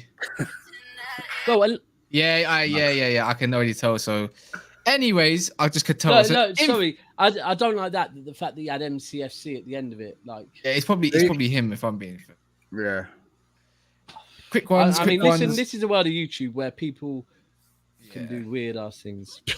So, all right, on to the next question. They're all generational. Pacman. Well, this is what I'm saying, Pacman. Do you know what? I'd really like Pacman to come on because Pacman comments a lot. I'd love some of the people to come on more. Ilias, where's Ilias as well? To be fair. Ilias. I don't know why he never comes on. Hold on. Do you recognise that name? Bentley, no. Need to put the camera up. Put the camera up so we can see you before you come in. I think. Yeah, I'm gonna put Pacman as a moderator as well. I think he's been there long enough. Hold on. Boogerman wants to come in. Boogerman. I think I know who Boogerman is. I think he's from our Discord. Bentley. I'm not joking. Comment. You lot better comment because I got a feeling the way that it's spelt, with 2 B's, the way it's just there, I reckon it's 2 people. I'm sorry. The new requirement is you're coming on with a camera now, so that's it. Yeah. That's it. Sorry, if you're people, in the back, but the 2 idiots ruined it for everyone. Idiots have ruined it for everyone. Now I sound officially. Hold on, Bentley. Camera. No, he's got a camera, but where's the face? Can't fool me, bro. This is weird. He's looking like something out of of a horror. Yeah, or something I'm like not that. gonna lie, because of things that have happened on other channels, we can't do it. Man. I'm You sorry. know, Yeah, we've got some weird stands on this channel. You know, fair play to you. Like you're relentless. But No, not fair play to us. well, no, I mean, Oh, you're boring, aren't you? You're boring. Yeah. So respectfully, if you don't do it next 2 minutes, just get kicked out of the studio. So yeah, man. I just wasting. I mean, just wasting if space. they type saying what they want to talk about and validating their Twitter account and something like that, then we can quickly look at it and then. But otherwise, there might I'll not be do the that. actual Twitter account. But anyways, I'm gonna go on some more questions for us guys. Ilyas asked, "What is your top 5?" No, they've already done that one. Sorry, my bad. Guna asked, "Now that De Jong is going to Chelsea, you know what? Just get rid of that, man." Do you think Koundé Ake can be as good as Rudiger, Thiago Silva for Chelsea? I don't think so. Is that what they're? I mean, this is the thing at the moment. Is who they're actually going for. Whether I'm not going to lie, the Ake one, I could be wrong because I was wrong on Sterling. I was saying don't make sense. They're not going to pay Sterling what he wants, and look what's happened. Yeah, looks like Sterling is going for the same money. I'm going to say it again though, for them to go for Ake, they've got to be paying us something that's worthwhile us delving into that transfer window. And I don't think Ake. I don't think Chelsea pay that for Ake. Nah, I don't think so. I could be wrong though, but. Yeah, maybe. All right, next question. Keep getting your questions in. I'll see if I can just keep starring them and whatnot. Dills asked, Matt Law said, I does not really think it's probably a bit of up for discussion. He said apparently Matt Law's quite in with the Chelsea lot. It doesn't like let's say 75% of the time probably knows what he's talking about, but correct me if I'm wrong. Chelsea will definitely bid 120 million for Jude Bellingham next summer. Where you think Jude Bellingham ends up in the future? I don't know. You know why I don't believe this? Because we've discussed this before on the other show, didn't we, Daps? There's a World Cup coming up. Today's price, like, it's not gonna be in the future's price. No. It's not gonna be the future price. And I know that apparently the Athletic, which I do rate massively, have said next summer, Dortmund have said 120, but I don't believe Dortmund would do that. Like we've seen with the Jadon Sancho thing, even with the Haaland thing, it wasn't a walkover with the Haaland thing. It's dragged on for years. I don't think they're going to go right. Without him playing in a World Cup before the season's over, a year before, we're going to put a price tag on him. I mean, you know what? It might be when you go to what are they called? Or I've never been to one, to be auctions, and they go, the starting bid is.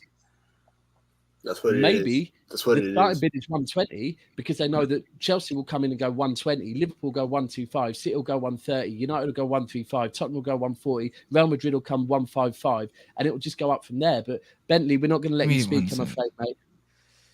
To ban it, it says ban the guest in it as well. So yeah, so we all know that everyone's going to be in for that guy next summer. I mean, his price could drop if he has a stinker of the season, gets an injury, and then don't feature in the World Cup. Maybe it'll drop, but this is one for you. It does make sense. I like this one. Are they going to need? You know what? I was just speaking with a Chelsea fan about what they need, and when you look at it, they've got Kovacic, they've got Kante, who, all right, Kante's kind of probably on the way out. Jorginho, maybe he'll be on the way out soon. Do you think? Yeah. Someone said that. Dills was saying that earlier. Apparently, Juventus want him. But then they've got Mount. Then they've got Gallagher potentially coming in. Then they've got Gilmore, and it's like it was an interesting one. If they actually even pull Gallagher back or not, or if they actually loan him out again, give him one more season. Because will he get in over what they've got at the moment? It's true. Very true, yeah. Guys, keep the likes coming. Over 110 of you in here, so big up all of you that are in here. I'm going to see the likes right now. 108. Can we get this to what you guys thinking? 125 minimum. 125 minimum. There's at least another 20 of you in here that haven't liked the video just yet, and anyone that has, I do appreciate you. Thank you very much. Get your questions in. I'm going to star them. Let me. Oh, Southampton, interesting. This is So I think this is what I'm saying. With all the few youngsters they're going to bring in, it's just typical Southampton in business, though, no? Look, Zohab, I'm pretty certain you're a City fan, aren't you? I'm sure you are a City fan. Yeah, hold tight, Zohab. I get it. I'll be interested to watch him. Whether that puts him on interesting at that level. What you just said, maybe Delap. Yeah, Delap's an interesting one. See if Delap actually goes. Is he going to go there? We got someone in the background with an actual. He's got an icon. What's that? Yeah, dugout. He's gonna be. He's gonna be. Let him in. I'm pretty certain. Pretty certain. All right. Take the hit on this one. All right. We got the bouncer above me anyway, so everything's fine. Let us know, Charlie, if you're ready to talk in the private chat. So I just don't want to bring you in just in case of anything. Obviously, if you're not ready. So yeah, man, I'm gonna keep. This is another one. Is Jesus a striker or winger?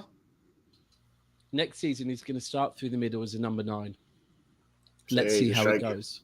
Yeah, I think. Let's see how it goes. Okay. It might revert back to wing if it fails. Fair enough. What about you guys? 9? Definitely a 9. For now, yeah. I think he's better as a winger, though. That's what City signed him as originally from Brazil. So, well, when we first signed him and he arrived, Aguero got dropped. He got put straight in and played through the middle and scored 9 and 11. So I said to Deluded Gooner earlier, you can't be doing what you did to Lacazette, where you bench him for 6 months and then expect him to be the confident gunman. If you bought a gunman, you can't take his guns off of him and expect him to score. So you have to play him. You have to play him from the beginning and have faith in him and see what happens. If not, push him out wide and then Katie goes through the middle. I have a quick question, Daps. Is this on subscriber mode? Or do you have to do it for each video? No, it's on. Let me check. Gonna have a little check. I think it is. I think it pretty much is. I did do it, but I'll have a look. I think it was. Yeah. I got. Oh, that's a good question, Dills. I'm literally just scrolling up. Do get your questions in. Charlie's just getting his camera on. Did Grizz come on earlier, by the way? I didn't see Grizz come on earlier. Now. Oh no, he was going to actually join on the stream. He messaged me. I told him to follow you. Obviously, Charlie in the background is gonna come in. When you do come on, here you are, my friend. How you doing? Say who you support. I'm a City fan. I've seen my guy. Daps. Oh, he's got the Mane accent. Before. Oh my word! I've met you at a game before, haven't I? Yeah, Wolves. Yeah, away. I thought so. Yeah, Wolves away. Yeah. What are you saying? You good? Yeah, I'm good, mate. Are you? I mean, I'm generally. I was good. I'm still good, but obviously, how are you feeling about Raheem? I can see both sides. I'm upset he's going, but I think with Haaland coming in, I think we'll be right. Yeah. Do you think we need to replace him? I'm not sure, to be honest. No. Do you think it puts more pressure on Alvarez, or do you think it'll be a steady integration into the team for him, or do you think that gives him a bigger platform now? He'll play a few more games with Sterling going. Yeah, I think Alvarez will get more game time next season than expected, with Jesus and Sterling going as well. Yeah. Who are you more excited to see, honestly, Alvarez or Haaland? Haaland. Yeah, come on, Daps, come on. Listen. I'm like I was when Foden was on the come up, right? And I was refusing to get carried away, right? Until it was the point, I can get carried away now. And with Haaland, because there's so much, I mean, the amount of times, Cass, you've been on streams with me and people like, Daps, how many goals do you think Haaland's going to score next season? Yeah, you've been quite 40, respectful in that. 50. Come on, man. Don't do this. What was you said you expect him, if I remember, to get at least around average of about 15 goals like for next season in league goals. Yeah. So man. You can't come on, man. You can't, like, these people that are like saying 30, 40 goals. Look, every other fan base is going to do that and set us up for failure. We don't need to do it ourselves, man, because that will be what he's held to. It's the same with Pep in the Champions League. Everyone will be saying, look, he scored 40 goals. It's not enough and stuff like that. So Cole Palmer, that's another good one. Cole Palmer, I'm quite excited to see him. I just love seeing serious young talent in the UK, man. I don't really care about talent out from abroad as much as the UK. Prem soon come. Is that what it was? Prem soon come, and then guess what? He got a picture. He got a picture at the parade with the trophy. Didn't do much. Daps, do you mind putting on a slow mode? I don't know how to do it. Do you have to do a studio? No problem. I'll do it. Appreciate Charlie, what was it you wanted to come on and speak about, Charlie? Sterling, really. I think some City fans are gutted that he's gone. I won't say I'm gutted, to be honest. I think now and again he can ghost in the bigger games. For example, the Champions League final last season, he didn't really do much in the game. Of course, it was awful in the game. Yeah, really bad. Yeah, I think couldn't score against United. Everyone can score against United. yeah. Oh, thanks for that one. Anyway, Don't you think, Charlie? As well, by the way. Don't you think, Charlie?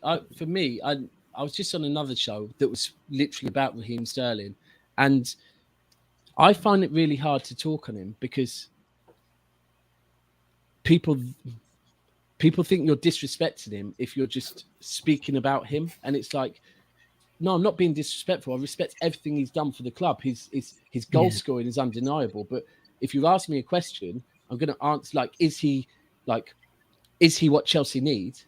If I say no, he's not, that doesn't mean I'm being disrespectful. I just don't think he's what Chelsea needs. But do you see him as a City legend? Oh, I'd say no, personally. I think the only current player in the squad that's a City legend for me is De Bruyne at the minute. Foden can go on to be, so can Haaland, so Ronaldo. can Ronaldo, do you think could be a legend? Ronaldo, maybe 2 or 3 years. I think he's flirting with Barcelona, but no. Because the thing is, last summer he was like that, but then he puts in. If he doesn't go, his performances are still. He's a professional footballer. If we were to start getting like that then you could talk to us like we're Arsenal fans when it's like, it's true. Yeah. These, let's be clear, yeah. Aguero never really, when he was at City, showed that he loved the club, right? Yeah. But we've seen it since, to be fair. Since he's like still doing watch-alongs in the semi-finals and getting upset when we lose. It's just a lot of players at City. Look, we buy players at professionals. So I also, it's because I wish it's like the words, what is it? World class. I wish there was an actual definition of what world class means. And it's the same with legends, because like Gundogan has been here for quite some time and he's put a shift in. I wouldn't say he's a legend though, but Bernardo, Walker is like pretty damn important as well. But you don't want to put him in a legend. And I feel we're getting to the point now at City where are we going to give every player a statue that's played for more than 8 years for the club? We can't. It's true, because everyone's going to have great times at City at the moment, aren't it? It's always a party up there at the moment. You flipping bastards. You have more statues than fans in the ground. Can I quickly say something as well? I want to quickly say something. I'm not joking. It doesn't matter if Charlie looks, whether he's 10, 12, 14, 15, 18, 20. Any rude comments you're getting out, I've already got rid of a couple of you. Mod, you're doing amazing. And continue it. And continue to like. And listen, Charlie's more of a fan than any of you lot that are doing that are saying. I guarantee you, the ones that are saying that are just trolls that come on here to talk absolute nonsense. I was going to say, Charlie, sorry. If Sterling looks like he's going. How do you feel about if we were to go in for Gnabry? I'm not against it at all, to be honest. Get him in my opinion. See, I agree with you. I kind of was like, we don't need to replace Sterling. We don't need to replace Sterling. But then when I saw us being linked with him and the price, I was like, yeah, get him in. and the thing is, when you look at it, it's kind of like, if we get rid of Sterling, Jesus, who else have we got rid of? We've got Fernandinho. Yeah. Ake, if that's another, that's 4 players we've got rid of.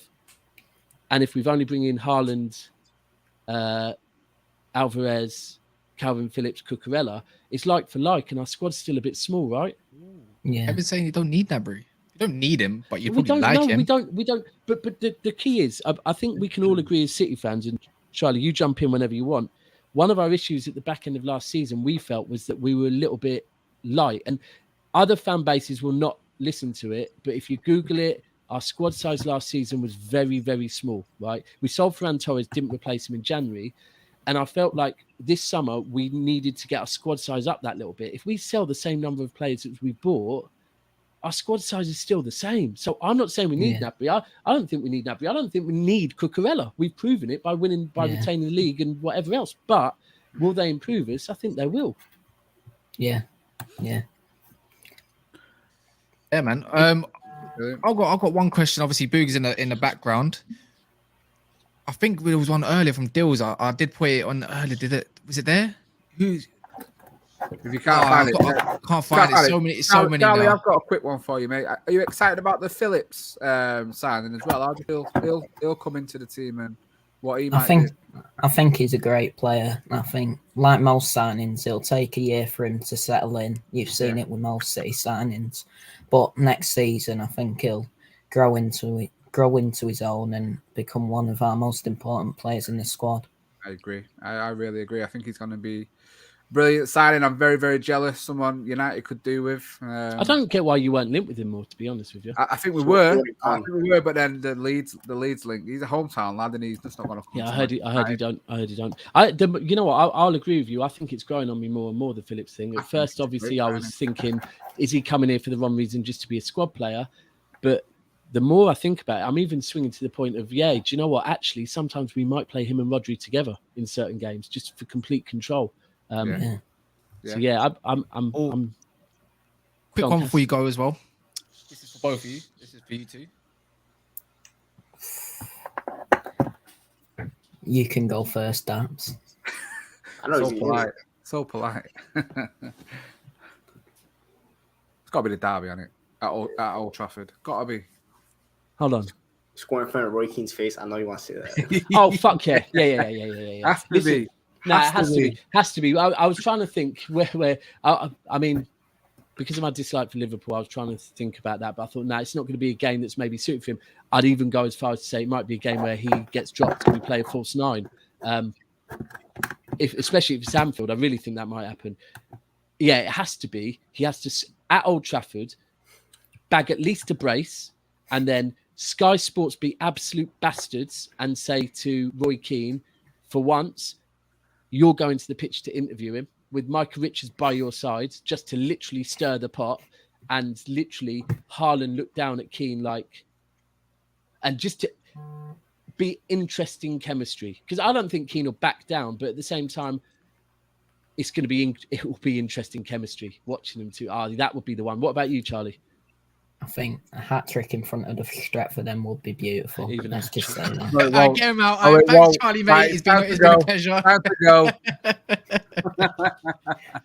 I appreciate it, Charlie. Big up you, man. Legend, mate. Thank you so much for spending some time with us. Really nice Charlie, to chat with you. Have you got a channel? Yeah. Do you want to plug it quickly? Dugout Daily is the football channel. DUGOUTDAILY. I'm gonna go subscribe right now. Cheers, mate. Love, bro. And I'll see you next season, mate. Yeah, speak to you soon, guys. Mate, what a legend, man. What a legend. I do remember him. I remember meeting him at the Wolves game. Oh, big up Charlie, man. Big up that, man. Knows his stuff. Knows his football, man. That's. Do you know what? I feel like with Charlie? He sounded like a proper old school, City fan. Yeah. I've sat in pubs with many monks that sound just like him. Yeah. He's like proper relaxed. He's got a deeper voice than me, man. Proper relaxed, though. Proper relaxed. I think he'll be one of our most important players. Yes, I do. Proper. Not sounding that excited, but he is excited. But it's just they don't get that excited. Love Charlie. Love it, man. All right, guys, 10 likes away from the target that these guys have set for you. 125, 112 of you in it, bouncing up and down. Love that. Pause. So Oh my word. Oh, listen, I'm going to find a clip later on and send it to you of the last stream that I was on. It was the biggest pause ever, but I couldn't do it because the host was female, and I just thought I can't do that to you. But my god, did you really just say that? It was. Never Found Discord is there in a link. If you just click it, download the app. Please do download the app. Don't go onto the website. Download the app. It's much easier. And you get to share all your thoughts. I think there's 140 of us in there now. So it's growing and growing. I'm loving it. So big up you guys. And as Guna Vettel says, smash the likes, people. Fantastic show. Long story short, Pacman, if you're still in here, you can come on. I don't mind if you don't have a mic because I actually trust you. What's happened to Booger Mount as well? He said his connection was moving a bit mad. Okay. I want to get him on. I want to speak to him, man, because he's one that I've been trying to. He's in the back. Yeah, see if it works. Hey, burn that shirt. He just. Oh, the headphones are gone. He's not having none of it. It looked like he meant business the way he took the headphones off. Nah, get out. What are you saying about the shirt? What are you saying, Booger Mount? You're right, boys. You good? Say, bro, you're right. Yeah, I'm alright. You thought he was one of the trolls, you know? Sorry? We was one of the trolls because you didn't have the camera on. Nah, bro. I just wanted to touch on Man City's transfer window.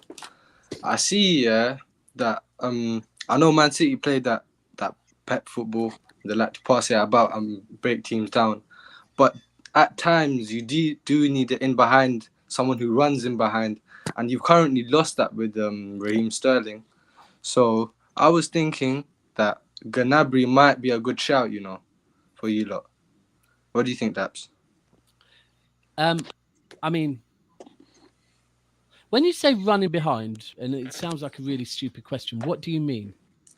Like, against us, Pep played our way, basically. I saw it as our way, really quick. Out of nowhere, innit? Like to play. Yeah. He really outsmarted us. So Sterling played a big part in that game. And I'm just thinking that how are you going to do that now? Well, we played that game, right? We played City 2018. We played like when we had Sterling, Sane. Yeah. Proper back to that style. You're right. And it was out of nowhere. We hadn't seen it. Then all of a sudden it was like quick balls over the top, which what you just said, I mean, Gnabry I agree with, but more so, that's what Haaland plays, bro. Yeah, you're right. And also that is probably from one or two of the goals I've seen, Alvarez can play that way as well. He does play that way, to be fair. Yeah. So it is different. It is different because and to be honest with you, if we're meaning, and this is why I asked you about balls over the top, if that's what you meant, because to be honest with you, Raheem Sterling was only good at that style of football at Usman on the right. Yeah. When he's playing for us, give Raheem Sterling space to run into. Nothing's happening. Nothing is happening whatsoever at all. He's going to try and take the keeper on, and he's going to fail. Raheem Sterling getting to the wing and cutting it back, different ball game. But if it's through on goal, I don't think that's his good point. But it definitely is Haaland, and I think Alvarez is. Gnabry is one that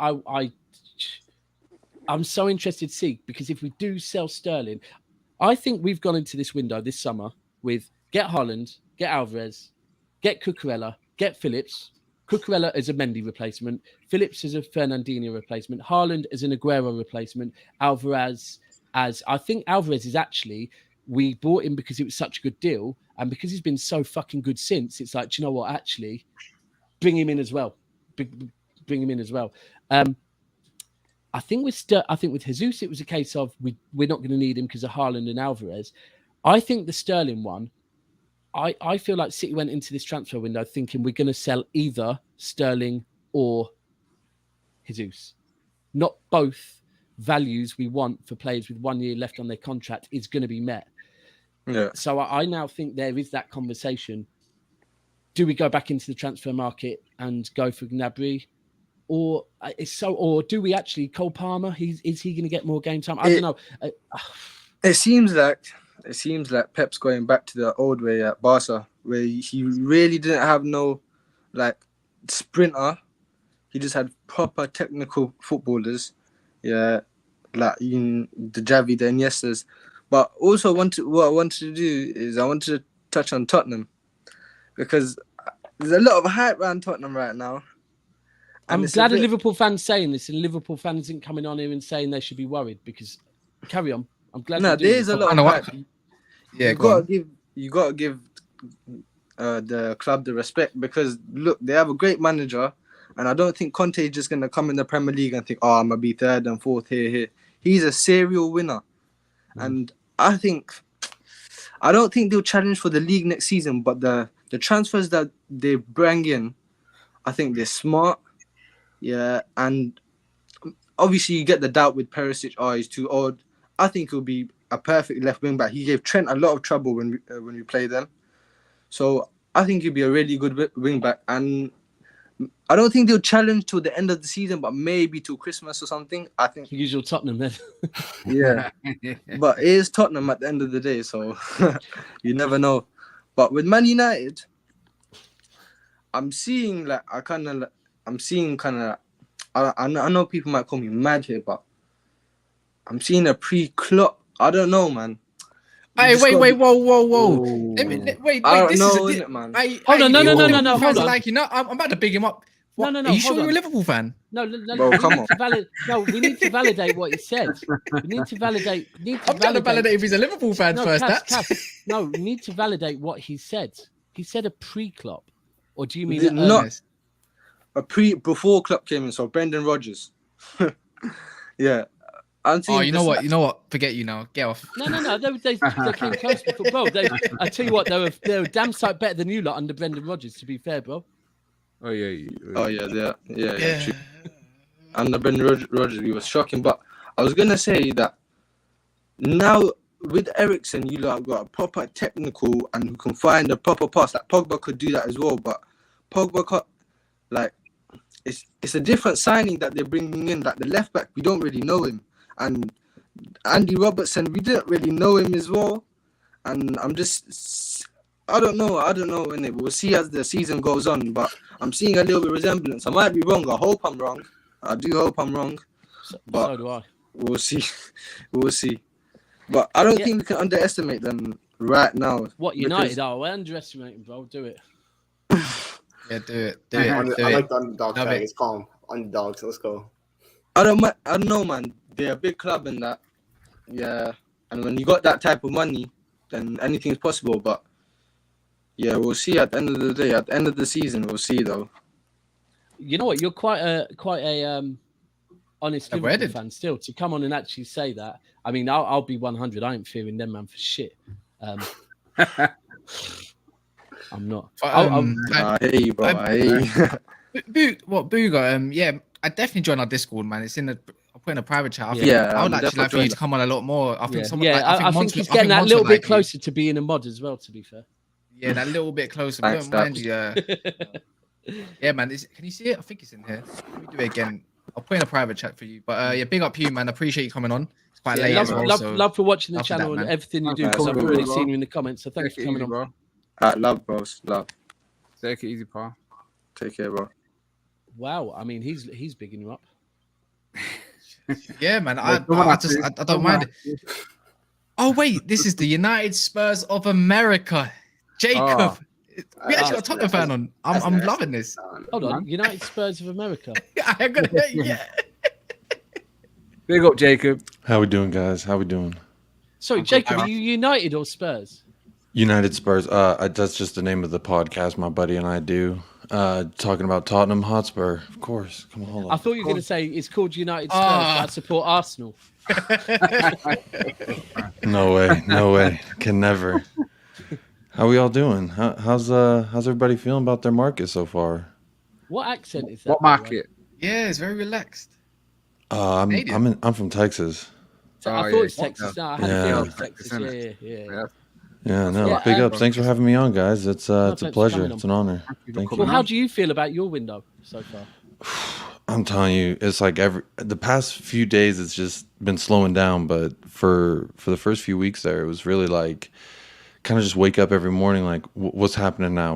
But then quickly we got deals done like Yves Bissouma, which to me is the biggest signing so far for me personally. I'm a huge fan of his. Because really, we always struggled against Brighton because of that guy. So it was nice for him to join us. I think I would like to see a competent right wing back and some center back help come in. I feel like we still have some business to do. I'm not impressed with the Linglet, whatever his name is. I've seen him with Barcelona. Not impressed, but hey, we got some depth. We need depth. I've always been saying that if you're going to compete with the likes of Cities, Liverpools, and if United can get back on track, if you want to compete with them, you got to have depth. All those teams have a massive amounts of depth, and that's something we've sorely lacked. When one of our guys goes down, Son or Kane, it's really just a scramble to see who can fit in. And we got Richarlison in; he can play anywhere in the front three. I think that's a big signing as well. So it's exciting, man. Antonio Conte came in where we were last year as a fan base to where we are now this year as a fan. It is like day and night, buddy. I mean, it's because you know what? So this time last year, if we go to this stage in the transfer window, it was basically all it was about was will you keep Kane or will you sell Kane? It wasn't about who you're doing or what you're doing. It was will you. So that's a really good point. And now you've got Conte. You've brought in And we've spoken it quite a lot, and you just picked up on the centre back. For me, I did just downplay Tottenham, and I'll be honest, I will continue to downplay Tottenham. One of the things I hear is that they will, no matter what, they will take more points off the top 6. Now, the thing is, look, you take 6 points off of us regularly, so I don't need to worry about that. Actually, if you get better and you take more points off of the top 6, that's going to be good for us because we already guarantee that you lot are going to get points off of us. But if you lot get, and I think the Linglet thing, what you just said there is spot on, it's the centre back you bring in. If you get, like when you were linked with, who was it? Bastoni. If you got him, I'd start paying attention because I'd think, right, you need to get that world-class centre-back next to Ramiro. Mm-hmm. And then I'll be... And I do think you're right on the right... Was it right back you said as well? The right wing back, yeah. Yeah, that's the other one for me as well, yeah. You know, Doherty was kind of coming good there at the end of last season, right before he got injured. When he was with Wolves, some people regarded him top 5 wing backs in the league. When he came to Tottenham, I wasn't really hyped about it. Then I thought he kind of underperformed for us and didn't really look like he was in good shape. So I haven't really been big on the guy, but we for sure need a right wing back to come in. Emerson Royale's not the answer if you're especially trying to crack into that top 3 or make a push anywhere beyond group stage of Champions League. But oh, what's up? I like Goku, but I don't like him in the Arsenal kit. What's your expectations then for this season? He's asking. Honestly, my expectations, I would love to see if we could get that Carling Cup, the Carabao Cup. I'm glad you said Carling. So you've been around for a minute. Yeah, well, you know, someone in the chat earlier was saying, cameras mandatory, Confederate flags aren't allowed. This is a Greek flag. My wife is Greek, so. Mike's Greek. Mike's Greek as well. Let's go. Hellas. But you made me lose my train of thought. Big up the Greeks, you know. That's the most beautiful country I've ever visited. Oh yeah, my mum's there right now. Actually, it's the most beautiful. That's why everyone goes there on holiday, right? Yeah. But my expectations for this season, really, I would like to see us finish above Chelsea. I don't think that we're gonna really get. I would love to say, hey, Premier League, it's on. We're coming for you guys. But realistically, I just can't see it. Don't do that. Chelsea did it last season. It doesn't work. Yeah, they thought, and then they spent 100 million on Lukaku and sent him right back for 10. So that's funny. Trio of Greeks. You must get back in Google. Might as well make it. I'd like to see a trophy, either FA or Carabao come in. I'd like to see one of. 60 years, isn't it? FA's been 60 some years, a little over 60. Yeah. Carabao Cup was what, 2008, but it was Carling Cup. Yeah, Carling Cup. Yeah. Yeah. So it's been long enough. I'll put it that way. I'd like to see one of those won, and then a top 4 finish again, and then just to make it out of group stage of Champions League would be enough. I would like to see us push to a quarterfinal. I could see us doing it. We got Antonio Conte. I feel like that's the monkey on his back. That's the one thing that everyone criticizes him about. Yes, he can win the league. He can do all that, but can he win Champions League? And that's the same monkey that's on Tottenham's back. Seems like 2 birds with 1 stone. Bo, I'll be honest with you. I'm glad that you moved on to that because I spoke on this the other day. And this is coming from a City fan that some will say Pep was brought in to get us that golden egg, right?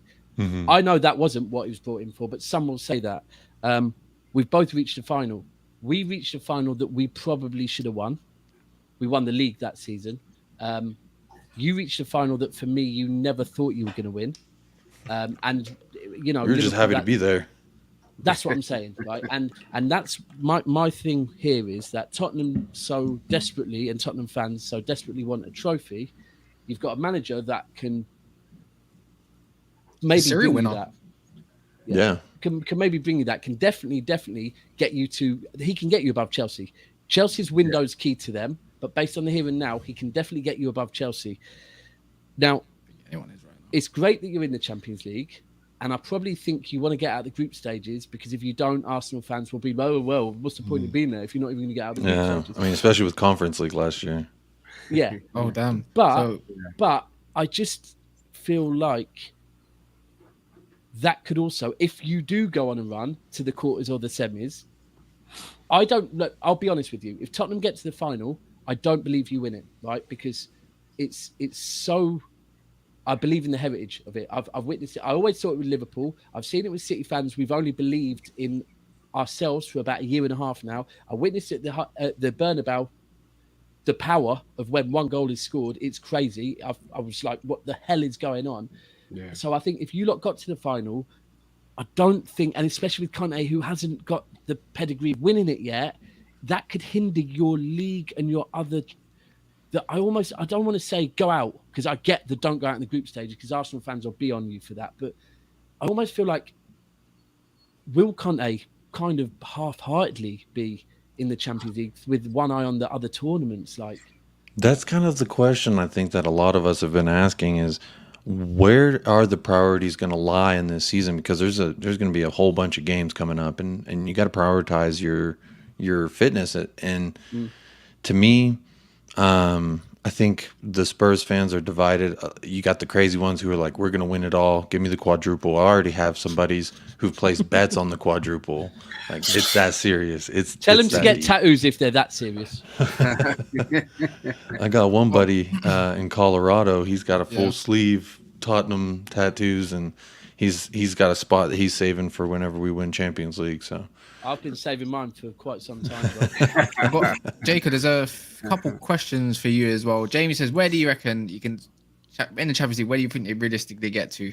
Realistically, I could see us making it out of, I could see us going to the group of 16. I could realistically see us making it there. Again, it really depends. I hope we don't get put in a group of death. I feel like our luck sometimes will lie on that way. But what's up, Jamie? Are you worried if Kane or Son get injured? Who's back? At this point, we kind of brought in Richarlison for that. He's kind of that. He can fill in left wing, right wing, striker, whatever you need. And then that's kind of it. That's kind of it. We got Richarlison, and that's it. And there's other players that we've poked around, but really Richarlison's kind of the fallback for if any of those. And he's going to also compete with Kulusevski there for that right wing. 100%. And you still got Lucas Moura. We do still have Lucas Moura, and he's got plenty of pace. He knows Champions League. Yeah, do you know what? Actually, I want your opinion on him, because I've always rated Lucas Moura, but I've heard recently one or two Tottenham fans kind of say, "What's your opinion on him?" I'm so biased because that night in Amsterdam, it's hard for me. I'm an emotional guy when it comes to football. I'm an emotional guy when it comes to my team and my players. And that is a night that a certain generation of Spurs fans, like, that's all that they got. That's all that we can hang on to this in most relative recent history. So while others are also like, hey, this is just a reminder that we got to the final and we lost. So some people, it's not even that big a deal. I'm of the point, I think it might be time to either look at upgrading the backup position or letting, with 5 subs this season, I think he still has a role here. If we continued with 3 subs, I'd say we got to move him on, kind of like we did with Bergwijn. Although Bergwijn, I feel like he would have stayed. Conte liked him. He also saw him as kind of that backup role for Harry Kane and the striker, which is a little different, but he wants full-time minutes because of the World Cup coming up, which, fair play to him. I enjoyed everything he gave us that day at King Power Stadium, if you can remember, the 2 goals in like under 3 minutes, something like that. So, crazy. But when it comes to Lucas Moura, I think he's just been steadily declining the past 3 years. It's just steadily been less and less. Now he's fully Tottenham. He's fully Coys, which is something I value in a player. I want 100%. Someone who's going out there, kissing the badge, fighting for the badge. I was real upset with Kane when he was flip-flop last summer. I mean, I get it, bro. You want trophies, you want success, you want all this, but like, Heung-min Son just signed an extension. That to me signifies who's fully Coys, if that makes sense. Yeah, no, it does. It is valid. It is valid. Yeah, definitely. And Jarvis, I do rate Højbjerg. I think he's a Viking. I think he's phenomenal at what he does. I think he's been asked. No. There's only one Viking, okay? Who's that? Oh, they got a Solskjaer. I'm joking. I'm joking. The probably the Viking of 1066 when it got battered. Yeah, to be fair. Yeah, no, carry on. No, I think he's great. When we were in our low points with Jose Mourinho, he was really our best player. You could argue who's one of our best players, even when Harry Kane won the Golden Boot and the Playmaker of the Year, which he should have won Player of the Year for, in my opinion. But Højbjerg has always been there. He's never missed time. It's almost like Ben Davies has grown on fans this year just because he was healthy, not because he was great. He gave up a bunch of mistakes. He led to a bunch of goals as well. But everyone loved him because he was there. And that's part of it. That's half the battle, right? Is being healthy. And I think Højbjerg fulfills that part. He has the energy. And he's not afraid to go out there and put a hard tackle on somebody, which that's what I appreciate the most. I bet Conte loves that too. Richarlison's another type of those players. He's going to go crunching into the tackle if he sees one. Højbjerg's another. There's a couple of them players. I like Ben Davies is another. And that's the thing. Romera's another, yeah. If you happen to watch All or Nothing with Jose Mourinho when he was in charge, he talked about this mentality around the locker room that we got to break. We don't need good guys out there. We don't want you shaking hands with players. We need to change the mentality in order for the history of this club to change. And I truly believe that. I'm huge Jose Mourinho guy, just because I really felt like he was going to bring us a trophy. And then so he sacked the guy 5 days before the cup final. Yeah, that was mental. I'm not saying we would have won it, but I'm saying, why would you change 5 days before? It's because he had pissed off the chairman and he wanted to rest players versus Southampton because he wanted to get that trophy more than he wanted a potential higher finish at the end of the season. And there was a little clash of egos. Champions League final, if Jose Mourinho was in charge of you, I would have believed that you thought you were going to win it. And you might have. Against Liverpool, even though Liverpool was so much better than you back then, Spurs probably would have won that final. Like, that's the fact. You're spot on with that. You are. Listen, we've got one more caller, so we need to move on. But I would love you to add, whether it be Kas or any of us, on any social media. So there's a Discord. There's Discords in the private chat, or follow me on Instagram. I'm gonna get up here, and also go subscribe to United Spurs of America. I can't lie. I want to see what you're posting. But I'm serious. I want to get you on and speak to you more. Jacob, absolutely. On YouTube, United Spurs of America. It's me. I'm one half, and my buddy Michael, one of my best friends. He's the guy who actually got me into Tottenham, so I blame him for all my pain. But it's just better to blame someone else other than myself. This is coming from one of the most loyal Chelsea, shameless, whatever we're gonna call it. Big up Timo, but it's coming from him. Thank you. So yeah, man. I appreciate Jarvis that. as well. Big ups. Thanks for having us on United Spurs of America United Spurs of America on YouTube and on Twitter at just the letter U Spurs of A. But I'll obviously find all three of you guys, four of you guys. And if you can, have you got Instagram? I do. It is private, but I do got an Instagram. If you can find MCFC Daps on Instagram, just message me, please. MCFC Daps. All right. Yeah. Is that your preferred method of communication? I mean, that's mine, not everyone's. That's mine. You can find me on Twitter as well. MUFC without the dot, then Kas as well. But after Instagram's a lot more friendly. Yeah. All right. That toxic cool. world. It all Big ups. Thanks for having me on and entertaining a loyal Spurs fan. Great call. Appreciate it, guys. Thank you. Appreciate it, mate. Nice one.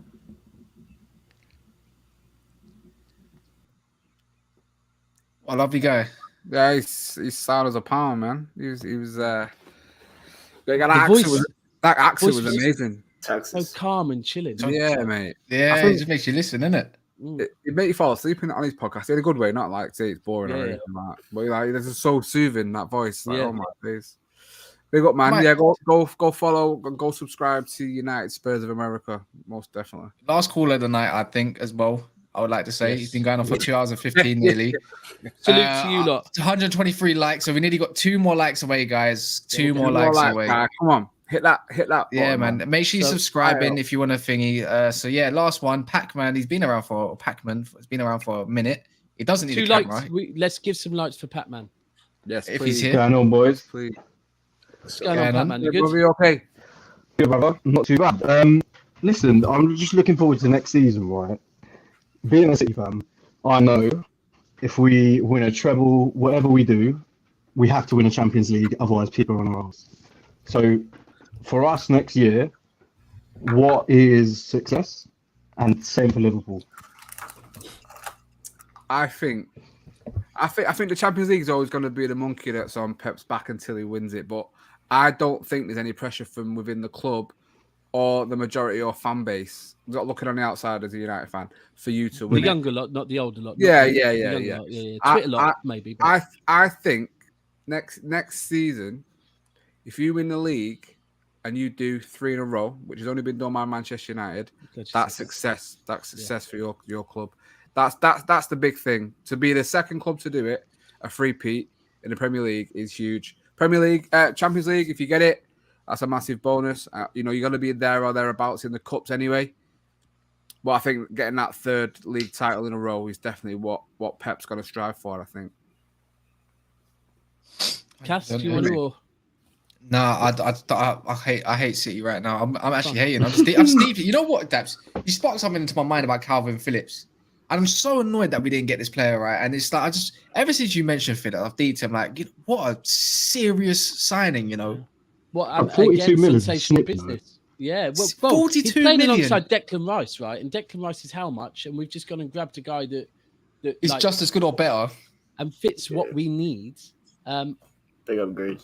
Big upgrade. Hold tight, Grizz.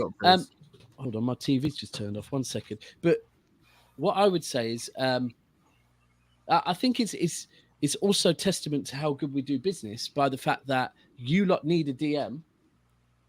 And from the end of the transfer window, there was only one place he was coming to, and that's just a testament to us. He wasn't being linked anywhere else. It's just dealt with.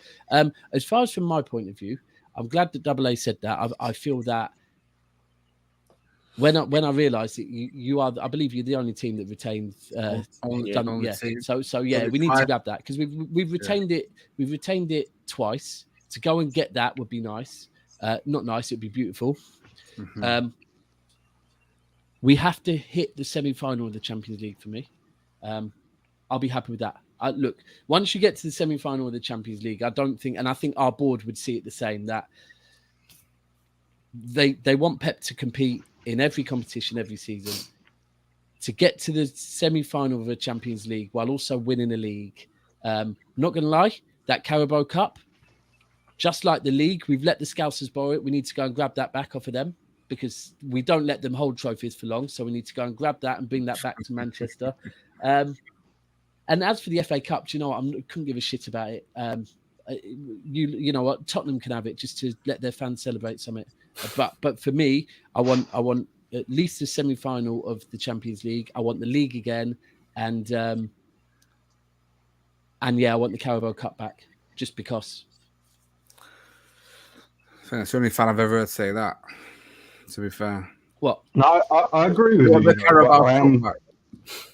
never had it before. I'm starting to get that Champions League itch, you know. We are starting to get it, bro. 100%. That's what I always say.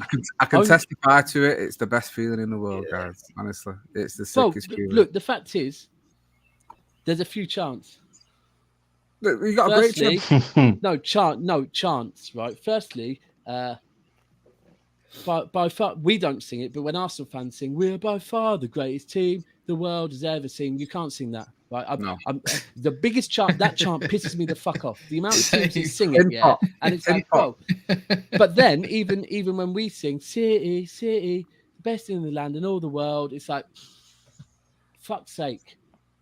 Yeah, we're singing that with fucking Darren Huckabee on the wing. Do you know what I mean? Yeah, I know, bro. But imagine being able to sing that, bro. We used to sing it with fucking worse than that, to be fair. I mean, don't know, Huckabee was pretty bad, but we thought Huckabee was good then when we got him. I'm literally not kidding. He was my idol as a kid. Bro, we used to watch my videos, idol. Bro. Peter Beagley was my idol, and he wasn't that much better than him. But but imagine being able to sing the best in the land and all the world and actually know it. Like, and I think you're spot on with the thing that we're starting to itch for it. I think when we reached that final and when we lost to Chelsea, that hurt. And the fact that in recent years, however dominant we've been in the league, Liverpool have picked up a Champions League, Tottenham have reached a final. I know we've reached a final, but Chelsea have won one. it's now kind of like, yeah, we win the league and we have this, you know, most fans will say, yeah, City the best team in the league. But then when they've got that one fucking, like the amount of times we'll be in a conversation and it will just end up with, oh, well, where's your Champions League? And it's like, me and Steve said before, we'd love to win a Champions League, win it, and then go, fuck you, UEFA. Yeah. We'll go back to winning the league every season. Super League, yeah. So Pacman, for you, league or Champions League, what would you take next? You can only have one. What would you take? League, but I'm starting to get that Champions League itch. Daps, 3P or Champions League? You can only have one. Champions League. Yeah, it's mad. It's mad because I get it, and as a City fan, predominantly, I always say league over Champions League. But it's one that I just want to get to go. Fuck you! Now let us dominate the league every season. But I just feel we need to get one, and that's why I kind of get what Pacman's saying. But at the same time, if we don't get it, I won't say it's a failed season. Yeah, as long as we win the league. It's gonna have to be the Champions League because we all know Erik ten Hag's double Dutch Reds are winning the league. So let's put that one to bed right there, shall we, guys? Pacman, how do you feel on Sterling? Do you know, as he's been a great servant to the club, so like seeing it from that perspective, sad to see him go. I don't think we need to replace him. You know, I don't think we do. I think we got who we got we can play on the wing, right? We got Bernardo, we got Alvarez coming. We got Bernardo, Mahrez, Foden, Grealish, Alvarez, and then Palmer. Yeah. That is numbers, mate. Yeah, I agree with you. That is numbers. I agree with you. Yeah, it is. I think we'll be all right at that. I think in terms of him at Chelsea, they've probably got to get a focal point up front for him to do what they want him to do. I think he'll be good regardless. I don't think he'll bang unless they've got someone that he can either cross it into. Because a lot of the time, when he was scoring the most, we had Aguero in the middle.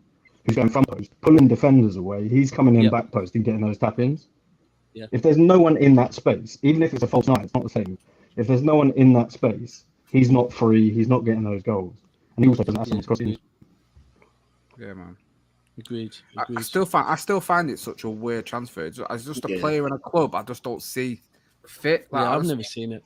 It is weird. He said some stuff about him in the past as well. I'm pretty sure some of their fans, racially abused him and shit the bridge, didn't they? So it's a bit of a weird one, but strange, isn't it? Strange. Yeah. I've always said it's a weird one, but it does look. I mean, I've been saying it doesn't make sense to me the whole transfer window, and it looks like it's going to go through. So what do I know? Yeah. But what about you, Max, as well, man? You've been quiet, man. You've been very quiet. I'm just listening to all these good opinions from the fans. That's pretty much it. Sensational answer. But now for like City, to answer the previous question for like City a successful season, I think that three-peat's important for them because like that's the one thing for United, that league we're the only team to do the double European and Prem, and we're the only team to do the three-peat. And then I think that's important. And if they could do the domestic treble again, because that means they did it twice. They're already the only team to do it once, and if they could do it twice, that kind of. Oh no, fuck the domestic treble. Let's go and do the whole shebang, bro. No, I get that, but like I'm just saying, like, in terms of just like they're kind of starting to cement their own legacy separate from us. Like they're starting to do things that we never touched, and I think that's kind of what City want to do. So I think that would be successful. But of course, that Champions League, because like it's just like Daps said, they just got to win it once, so they can just tell everyone to shut the hell up, and then after that, just go back to making the Prem a monopoly, just like other teams have done to other leagues. Yeah. But you know, even once we win one, it's going to be you've only won one. It's always going to be something, is it? I mean, so. Well, yeah. Come on. Arsenal can't chat to you though, can they? So it's all good, isn't it? Or Tottenham. They shouldn't chat now anyway, but. Well, yeah, that's true. No. Listen, Arsenal fans, let's be 100. They like to give it the invincible stuff. Well, it's mental to me, and this is coming from a City fan. But when I hear Arsenal fans say to me, you know, you're not sat at the top table with us, United and Liverpool, and I'm like, what? How? Like, I hate United and I hate Liverpool. Not sat at the top table with you, United and Liverpool. How fucking dare you put yourself on that table, bro? You've literally just got one of them little toy chairs from the McDonald's area and pulled it over, and everyone's looking at you like, what the fuck are you doing here? You've got no Champions League. The way they put themselves at that top table with you lot, I've always been confused with it, and the way they also pull up the Invincibles. Listen, Invincibles was an amazing thing, right? Was the Invincibles better than doing a treble? And I mean, forget our treble. I'm talking now. Is it United lost less games winning the treble in '99 than Arsenal did in the Invincible season. So that tells you, and we won 3 trophies. So that tells you everything you need to know in terms of that record. It means nothing to me. You know, I mean, look, I don't want to downplay it. It's an it's a good achievement, but I don't. You know, play 10 men behind the ball, draw every game, and you could be in a relegation battle, and you're invincible. Exactly. So, but that's Arsenal fans. That's just me. That's just me. Yeah, I've got just before we round it off, Pacman can stay if you wish. It's just quick fire ones. It's literally, I think there's 2. So other than this one, do you think Sancho's fast and great? Yes, I do. Sancho's not that slow, but I don't. in a race, I think. Yeah, I don't think Grealish. I don't think he is. Who's hung better? It's a bizarre question. Grealish is faster at necking bottles of beer or what? Yeah, 100%, bro. Another quick fire one. Who are there's 2 from Charlie years ago. So who are the teams to watch next season in the Prem after transfer window, other than what we said earlier, which we said Newcastle? For me, it's Villa and Tottenham. I think Tottenham. Ones to watch. I think that question about Newcastle was who you're excited to see, but I think the ones to actually watch, Tottenham with their signings, like I said earlier, need to be pushing that 3rd, maybe even coming after Liverpool that we said last week in that ranking show. But anyone else got any names to throw in there? Pacman, Mikes? Nah, the Spurs is a good shout. Yeah, I'm the same. Tottenham. I think if Arsenal get a couple more, then maybe. But I mean, Tottenham for me. This is another one for you, quick as well. Since you're a City fan, what's your thoughts on under 23 players like Egan Riley and Latvia leaving? As long as we've got that, I don't really care. They're not getting in the team. Let's be completely honest. They're sat on the bench taking up space last year because we didn't have anyone to take the space up ahead of them. We've now got a couple more in. I think we'll be all right. Hopefully they go out and actually improve as players. I mean, they're not going to do much here. So yeah, James says that the Invincibles is just luck, and someone called them the Invisibles. So I would say the same way we can't be sentimental with giving, say, for example, Aguero a contract last summer because ultimately he wanted X amount. He wasn't playing enough games, so we had to let him go. It's the same with younger players. Would we love to see every single younger player come through, make the team? Yes. But the fact is, we could keep them and hold them on the bench, right? And then they're just going to decline, right? He's been clear. Foden, McAtee, Cole Palmer, they're players that, and Betty potentially, they're players that he's keeping around the first team because he believes they will break into the first team. So there is the rest, unfortunately, the best chance of them actually even playing for our club and seeing someone from our academy is to sell them to another Premier League team with a buyback clause, right? And let them go and get some actual first team football at. Imagine if we did that with Jadon Sancho, right? Imagine if we did that. A year before he left, we gave him Premier League experience at Southampton with a buyback, right? And then brought him back because he actually proved himself and then makes it into the team. We have to, if they are not players that we truly believe, yes, 100% they're going to make it, we have to let them go. Otherwise, they're going to get worse. We can't have them sat on the bench. Go and let them get. As long as we got the buyback, it makes perfect sense. And look, we also have to, as a club, become self-sustainable. We can't continue to have our oil money.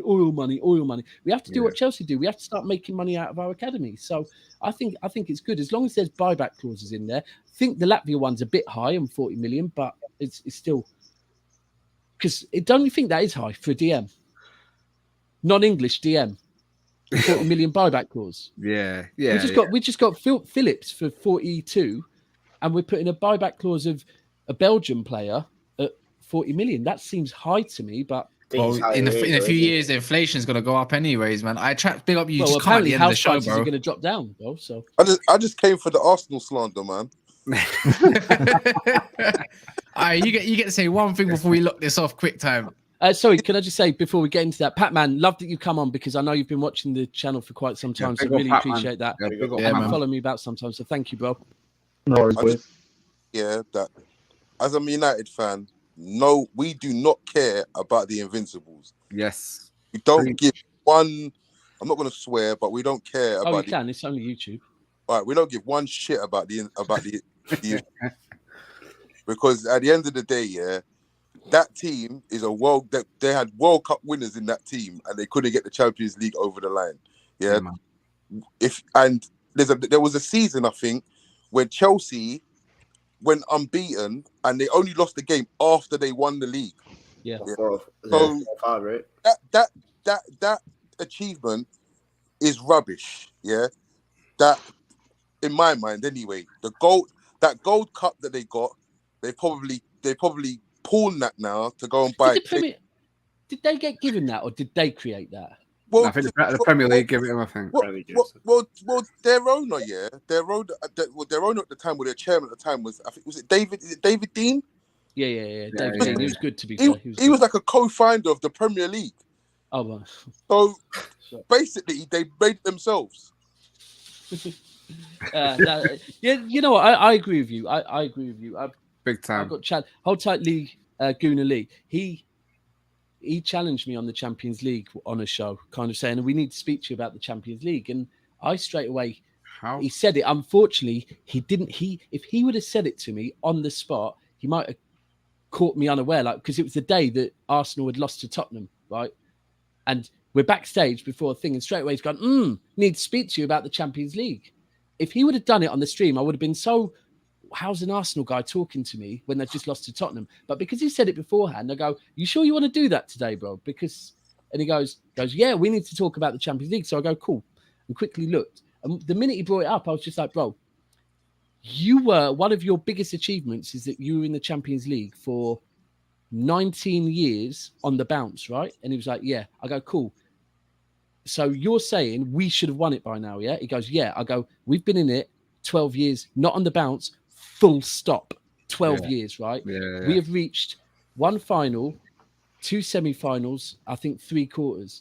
Correct me if I'm wrong, that's already more than you did in your 19 years. So how are you going to talk to me about the Champions League? Because I would never dare to talk to Liverpool, Chelsea, or Man United about the Champions League. I just wouldn't do it because it's stupid. So how an Arsenal fan wants to speak to me about the Champions League just confuses me. Do you know what I tell Arsenal fans when they talk about these 19 years in a row underneath winning it, getting in the Champions League?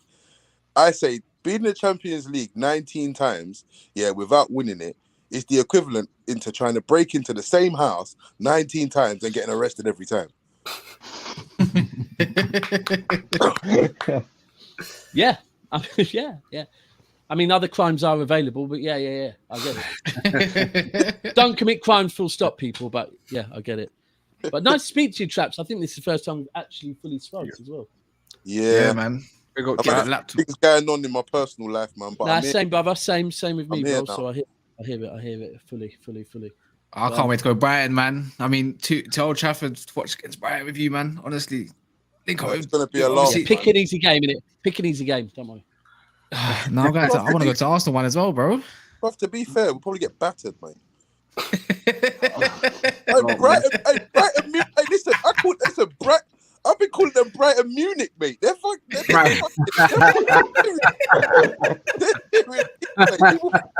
Like Graham Potter ain't no joke, man. People think, it's Graham Potter, it's Brighton. Nah, they're Brighton. No Basuma and Cucurella. Hopefully, he's not available, man. That's 2 big stars out of the game, man. I don't know how to replace them so well. Big Man United are playing Brighton at home and saying, hopefully, Basuma and Cucurella aren't. Yeah, that's what I'm saying, man. That's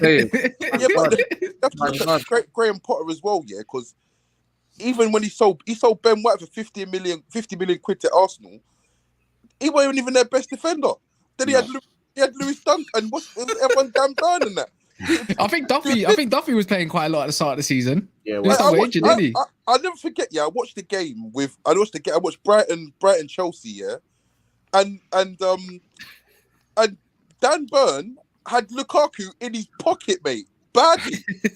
I was like, I'm missing my mate. I said, listen, yeah, I'm telling you now, you lot have been ripped off by this Ben White geezer, mate. But because I'm telling you now, that he see you lot coming because he's got these bad boy defenders putting these Lukakus or Lukakas or whatever you want to call him, yeah, in their pocket. At these times, Ben White's getting spun by Ronaldo on the floor. Listen, did you see that? Yeah, I know what you're talking about. Yeah, put it on the floor. Yeah. just the way Ronaldo spun Ben White. They need to exchange insurance details, mate.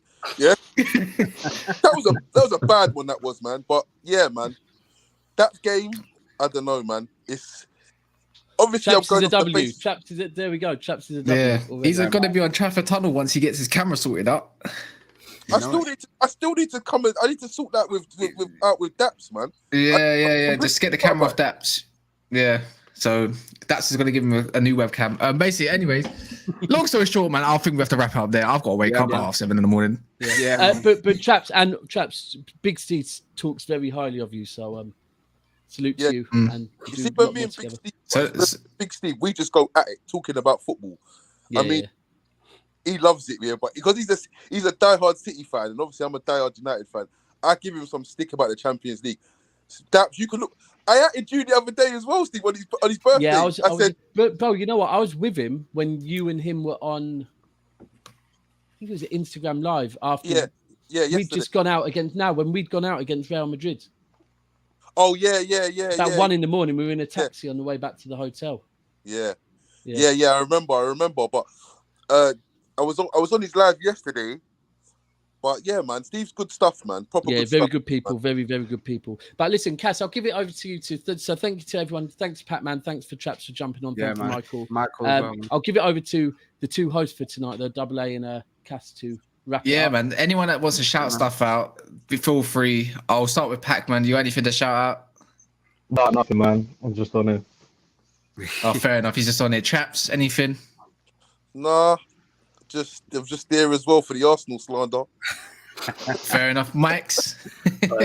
Trafford Tunnel, obviously tomorrow. Us three are on it. I think it was 8 p.m. UK time. That what we're doing.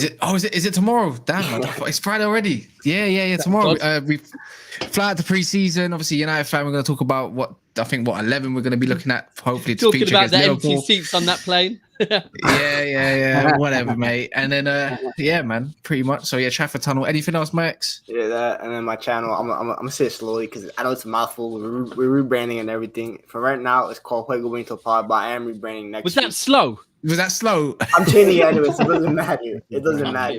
I'm changing it to Griggs Talks, and instead of just being. That's much better. You should get a logo of yourself as well and cartoonized and all that, like cartoon, all that. That would look sick. I'm terrible at editing. We got someone who might do something for you, maybe. If you're paying the right money. What's it called? Hey, obviously Daps. Anything? No, just Magnum. Following Never Fail. Me and you tomorrow. Daps. Me and you tomorrow. Me and Double A tomorrow. 12:30. Interesting concept. Concept again. Good look. Tomorrow. As for tomorrow evening, I'll be live all evening tomorrow night, but I don't really know what yet. I need to work that out. So yeah. Obviously, on to you as well, my guy. Of course it is. Definitely. Obviously, I am one of the Manchester Red fans here on Never a Foul, but you can also catch me at Talking Kit as well. It's where I talk kit with two other guys. Go and check us out. We've got some sick content over there. So it's just at Talking Kit. That's the same as the socials, Instagram and Twitter as well. Just find us on there because we do some good stuff. That's all. There's some proper knobheads, mate. That's the City fan on his channel, I think. Well, as you said, he liked to use the Pro Evolution Soccer, that reference with Manchester Red, all that kind of stuff. So, them ones there. Just follow Never a Foul. Follow me on Instagram. Join our Discord. It's you got the links. It's all up there. Scroll up. And thank you very much. And big up to the mods today. I can't lie. You kept and all the comments as well. Comments, mods, questions. Obviously, we can get through all of them. We're going to do a Q&A maybe on Saturday, potentially Sunday. Just depends. So big up you guys. Love for that. And I'm out.